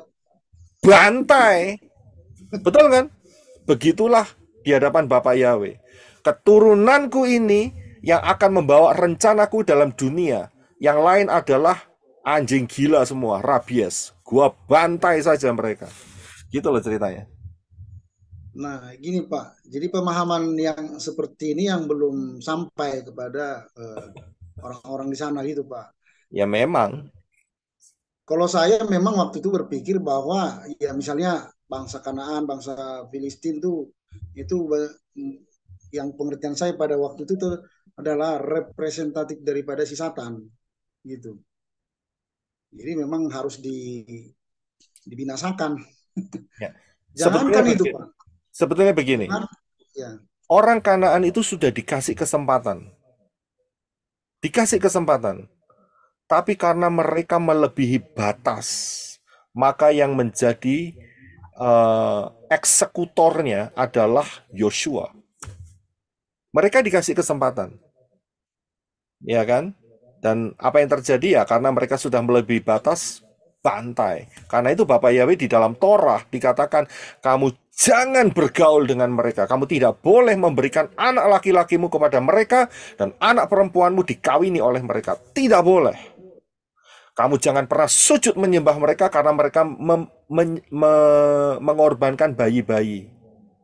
Dan itu merupakan kekejian yang luar biasa. Kamu harus membantai mereka. Tapi memang sayangnya secara manusiawi Yosua gagal. Di mana gagalnya?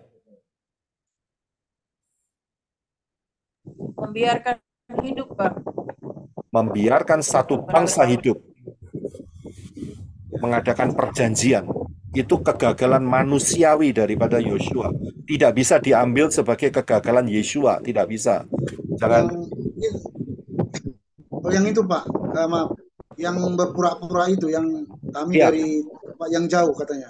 Iya, ya itu. Suku bangsa apa itu? Saya lupa namanya itu. Tapi itu bagian dari bangsa Kanaan itu ya. Bangsa Kanaan. Itu repot itu jadi jerat. Bangsa Gibea Pak. Gibea ya. Gibea ya. Iya. Terima kasih. Mereka itu mengaku mereka datang dari perjalanan jauh, membawa apa tuh? Kendi atau apa itu tempat makanan minuman. Jadi mereka sengaja pakai baju-baju yang lusuh, udah kelihatan lama gitu kan karena perjalanan jauh. Padahal mereka ada di sekitar situ. Iya. Mereka pakai trik. Ya, karena mereka takut akan dibunuh ya kan. Ya. Gini lagi Pak, jadi kegagalan paham daripada yang kaum ayunan itu Pak, bahwa Yahweh itu jahat katanya, disuruh membunuh, makanya mereka nggak mau menyembah.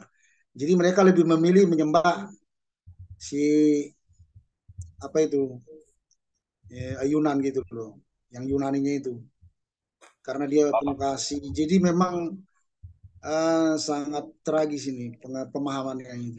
Itulah yang saya bilang, saya sering katakan bahwa inilah yang disebut sebagai pemerkosaan ayat-ayat.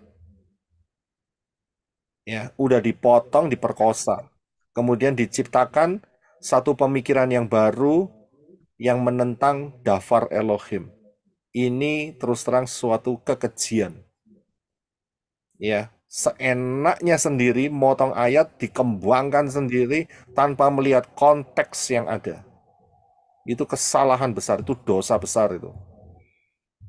Ya, karena apa? Mempengaruhi banyak orang untuk tidak percaya Bapa Yahweh. Ya kan? Salah.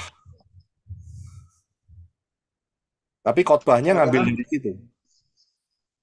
mereka lebih memilih menyembah setan, ya kan? Tapi Yang pun mereka nggak tahu itu setan sebenarnya. ya, tapi mereka menganggap merasa itu Tuhan. bukan setan. Itu parahnya di situ. Ya, oke. Padahal gini Pak, tentang Pak yang suruh memusnahkan itu, Bapak Yahweh kan bahkan dari orang Israel sendiri, mereka waktu mereka kawin campur gitu dengan bangsa lain dan mereka ikut melakukan penyembahan berhala, Bapak suruh musnahkan juga kan? Yes. Waktu itu Pinehas ya, anaknya Imam Harun yang membunuh apa itu yang di perempuan Ya, Korbinya, perempuan Moab, ya, mereka berzina, ya. Nah, dia duluan yang membunuh, menghabisi. Nah, akhirnya Bapak Yahweh justru kasih appreciate sama Pinehas waktu itu. Ya. Jadi dari situlah muncul perjanjian kepada kaum Lewi waktu itu. Benar nggak tuh Pak? Bukan ke kaum Lewi, bukan. Hanya kepada keluarga Pinehas. Khusus kepada Imam Harun ya, keturunan Harun ya. Keturunan Pinehas. Ya, Pinehas saja. Ya, jadi disitulah. Ya, oke, saya akan berpindah dulu ya ke Sister Elizabeth. Ya, silakan. Terima kasih Pak John ya. Ya, Sister gimana? Ada pertanyaan? Ya. Halo Pak, Shalom, ya, Pak Roy. Nah, tadi kan Pak Roy kan membahas yang berkaitan dengan Yeskiel 28 ya Pak. Ada di ujungnya, itu saya penasaran, karena ada kata-kata, dan aku akan menaruh engkau di hadapan raja-raja sehingga mereka dapat melihat engkau.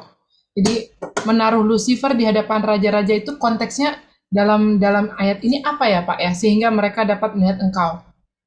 Di ujung dari ini yang ketika engkau menjadi tinggi hati karena keindahanmu dan engkau merusak hikmatmu karena kemegahanmu, aku telah melemparkan engkau ke bumi dan aku akan menaruh engkau di hadapan raja-raja sehingga mereka dapat melihat engkau. Ya, saya juga dapatkan bahwa hal ini adalah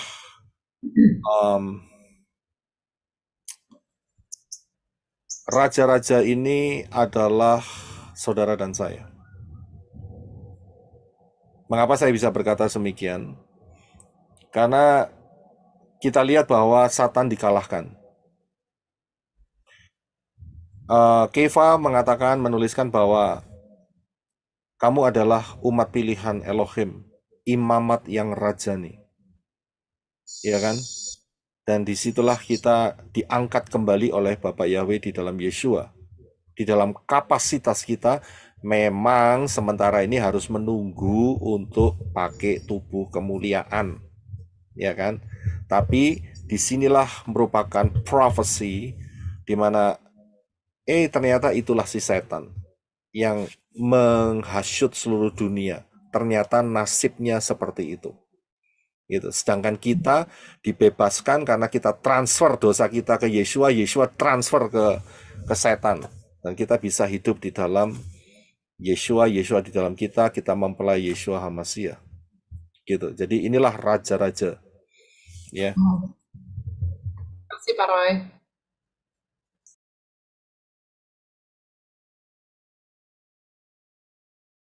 Mencarinya. Tapi itulah yang menjadi gambaran mengenai raja-raja, yaitu saudara dan saya, Yeshua. Kita adalah raja-raja. Dan ingat bahwa setelah pengangkatan, setelah rapture, ya, posisi raja-raja ini tidak akan ada lagi. Ya, tidak akan ada lagi. Ya, karena apa? Setelah rapture, orang-orang yang tertinggal posisinya tidak lagi menjadi mempelai Yeshua HaMashiach. pesta kawin anak domba itu hanya sekali saja, yaitu saat rapture. Dan pada saat di Syamayim 3,5 tahun sedang di bawah ada masa 666, di atas kita ada yang namanya pesta kawin anak domba. Setelah itu tidak akan pernah tertulis lagi ya adanya pesta kawin anak domba. Dan inilah kenapa saudara dan saya mendapatkan kesempatan VIP. Ya inilah dia. Hanya sekali ini saja. Ya, setelah ini tidak ada lagi. Ya, jadi yang dimaksud raja-raja ya kita akan melihat. Ya, Pak Roy, sudah. tadi kan pada saat gerombolan Lucifer itu keluar dari Syamayim dan kemudian dikeluarkan ke bumi, saat itu kan berarti mereka pun si gerombolan Lucifer ini tidak bisa melihat masa depan ya, Pak Roy? Tidak bisa melihat masa yang akan datang kan? Mereka tidak punya kemampuan untuk melihat masa depan berarti kan? Ya, tidak bisa. Karena yang mereka lihat itu sampai bumi ini direnovasi dan kemudian ada Adam dan Hawa dan kemudian sampai profesi mengenai mereka akan dihancurkan kepalanya, mereka tidak bisa melihat adanya lautan api. Begitu. Dan itu terus sampai masa Yeshua HaMashiach. Karena itu saat Yeshua HaMashiach dicobai, salah satu pencobaannya dikatakan bahwa kalau kamu, Yeshua, mau sujud menyembah kepadaku, si Satan yang bilang, aku berikan ini semua, kekayaan dunia ini. Gitu. Tapi Yeshua kan tidak mau. Yeshua katakan, ada tertulis, jangan kamu mencobai hanya kepada Yahweh Elohimmu saja engkau beribadah dan sujud menyembah. Berarti pada dasarnya mereka mengetahui ada Gehenna ini juga sama dong sama seperti kita dari kitab suci yang ditulis oleh para rasul dan nabi-nabi dong ya? Ya. Ya. Makanya mereka translatannya mereka kacaukan kan? Ya. Jadi setelah Yeshua mati di kayu salib barulah ketahuan. Inilah penghukumannya, tergenapi semua. Selesai fase pengorbanan domba binatang. Dan mereka belum bisa melihat, karena apa? Karena nggak ada penggenapannya, nggak ada. Sampai betul-betul tergenapi di mana Yeshua mati di kayu salib dan darahnya menetes di atas tabut perjanjian. Selesai, langsung di situ. Karena sebelum itu adalah masa di mana ada tempat penyiksaan. Ada tempat penyiksaan yang tempatnya orang kaya itu. Ya kan? Tapi penggenapan profesi di kejadian Fatsal 3 itu tidak tergenapi sampai Yeshua mati. Dan disitulah setan melihat face ya. Gitu. Jadi mereka hanya bisa mendeteksi dari kitab-kitab itu saja. Dan setelah itu barulah Yeshua sendiri yang menyatakan bahwa Gehenna itu tidak diciptakan untuk manusia. Yeshua sendiri yang bilang. Betul kan? Tapi sebelumnya nggak ada kata Gehenna, nggak ada. Yang ada adalah Seol.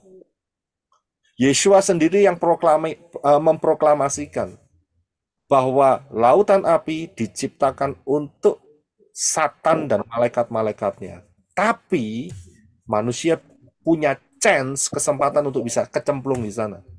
Masuk di sana. Karena apa? Karena satu tim dengan Satan. Bagaimana caranya? Satu pola pikiran dengan Satan. Masuk sudah. Menolak Bapa Yahweh sama yang dilakukan oleh Satan, menolak Yahweh, itu manusia menolak Yahweh, itu sudah dianggap satu tim. Satu tim. Langsung aja diselesaikan. Begitu. Nah, Pak Roy. Iya. Gimana? Bisa dipahami ya, Ibu Desmond? Ya, makasih Pak. Shalom. Iya, saya berikan kesempatan yang terakhir ya. Di sini sudah jam 12:30 pagi, sudah. Kalau mau diskusi besok aja sore.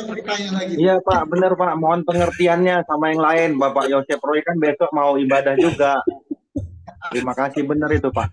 Kalau aku tanya, Ya, oke. Ini yang terakhir, Sister Ruth, silakan. Setelah itu nanti kita tutup. Kalau mau tanya besok, kalau besok sore Mas Ian. Saudara pagi Mas Ian. Nah, kita sudah 1:30 pagi nih Mas Ian. Benar ngomong. Ini apa namanya? Agama kita ini yang percaya Bapak Yahweh, kata orang-orang di luar sana, Bapak Roy, kami ini disebutnya aliran sesat katanya gitu, Bapak Roy. Heeh. Dia bilangnya kayak gitu, kamu nih ikut aliran sesat katanya gitu, Bapak Roy. Oke. Apa? Yang ngomong puji Bapak Yahweh. Puji Tuhan. Haleluya. Ya, untung yang ngomong sesat itu kamu, bukan Bapak Yahweh. Iya, amin. Ya, manusia boleh bilang kita sesat. Dan ingat bahwa kita ini tidak beragama loh. Ini bukan agama loh. Kita lakukan firman Tuhan. Ini kita ini hubungan pribadi dengan Yeshua. Jadi jangan ngomong agama. Begitu ya. Jadi bukan agama. Kita orang yang tidak beragama. Nanti salah lagi sama si Pancasila, salah lagi. Nanti bingung nulis KTP. Dari Indonesia, Pak. Tapi kan Yeshua sudah ada ngomong, mereka saja membenci aku, apalagi kalian gitu kan. Kalau kita memang mengikut Yeshua kan kita udah harus siap dibenci juga kan gitu. Komunis nanti dibilang ya. Katanya gitu Bapak Roy. Gimana? Katanya sampai dibilang kamu ini ikut aliran sesat, katanya begitu Bapak Roy. Mereka boleh bilang kita ini aliran sesat, tetapi kita mengalir ke rapture, jadi tidak sesat. Haleluya. Bapak Roy ya. Jadi sister bertahan, bahkan sister harus punya fondasi Dafar Elohim yang kuat, ya. Nggak usah dimasukin hati, berkati saja, ambil mahkotanya. Ambil anjing gonggong bilang, kapilah berlalu, gitu aja lah. Ya, ambil berkatnya. Iya kan? Gitu. Jadi jangan malu menyatakan nama Yahweh di dalam Yeshua, ya. Karena siapa yang tidak malu mengakui Yeshua, maka Yeshua juga tidak malu mengakui orang-orang yang percaya kepada Yeshua di hadapan malaikat-malaikat. Ini luar biasa. Ya, tetap teguh, waktunya tidak lama. Nanti saat kita di rapture, mereka baru sadar aliran mana yang sesat dan aliran mana yang tidak sesat. Nah, itu dia. Ya, penentuannya tidak lama lagi. Ya kan? Jadi kita tinggal lihat aja alirannya. Ya. Sadarnya udah terlambat, Pak. Ya. Sadar yang udah terlambat. Ya. Yang namanya sadar tuh ya kadang-kadang terlambat ya, seringkali ya. Kalau nggak terlambat itu namanya bertobat. Iya. Kalau menyesal katanya di belakang, Pak. Kalau di depan namanya bayar di muka itu namanya. Iya, puji Bapak Yahweh. Iya. Jadi ini 5 garis bodoh dengan 5 garis bijak. Nanti sampai saatnya baru dia minta minyak nanti. Mau cari minyak. Iya, silakan mereka cari minyak sekarang. Ya, karena mereka kemakan omongannya sendiri. Amin. Ya, kenapa? Karena mereka menganggap bahwa kita aliran sesat. Begitu. Ya. Ya, kita lihat aja nanti saat di rapture ya sudah, kita enggak usah bingung ya, mereka akan menyadari yang ada di dalam aliran sesat itu yang mana gitu. Sangat jelas sekali bahwa fondasi kita ini tidak tergoyahkan. Luar biasa. Ya, sangat luar biasa. Oke, puji Bapak Yahweh. Kita akhiri dulu. Besok kita ada pembahasan di Wahyu Fatsal yang ke-10. Ya, Wahyu 10. Saya kasih judul Wahyu Fatsal 10 aja karena saya bingung. Mau kasih judulnya rada sulit. Ya, jujur aja ini rada sulit. Mengapa sulitnya? Karena ada 7 guru, tapi 7 gurunya tidak boleh diungkapkan. Lah ya gimana kalau nggak bisa diungkapkan? Kan bingung, ya kan ya. Saya kasih tema Wahyu Fatsal 10. Nanti kita bahas item per item begitu aja. Ya. Nanti kita akan dapat pemahaman yang luar biasa. Ya, puji Bapak Yahweh, mari kita sama-sama berdoa. Terima kasih Bapak Yahweh di dalam Yeshua HaMashiach. Engkau telah memimpin kami di dalam pembicaraan tanya jawab ini, menyertai memberkati setiap kesaksian, dan Kau meneguhkan firman-Mu yang luar biasa sehingga kami berakar, bertumbuh, berbuah untuk kemuliaan Bapa Yahweh di dalam Yeshua HaMasiah. Kami mengucap syukur atas anugerah-Mu yang luar biasa. Kami mau tetap ada di dalam Engkau, Engkau di dalam kami. Apapun yang dunia katakan, kami hanya mendengar suara ruah Yahweh Elohim saja. Itulah yang akan membawa kami ke dalam rapture yang ajaib. Dalam nama Yeshua HaMasiah, Bapa yang boleh memberkati kita semua. Haleluya. Amen.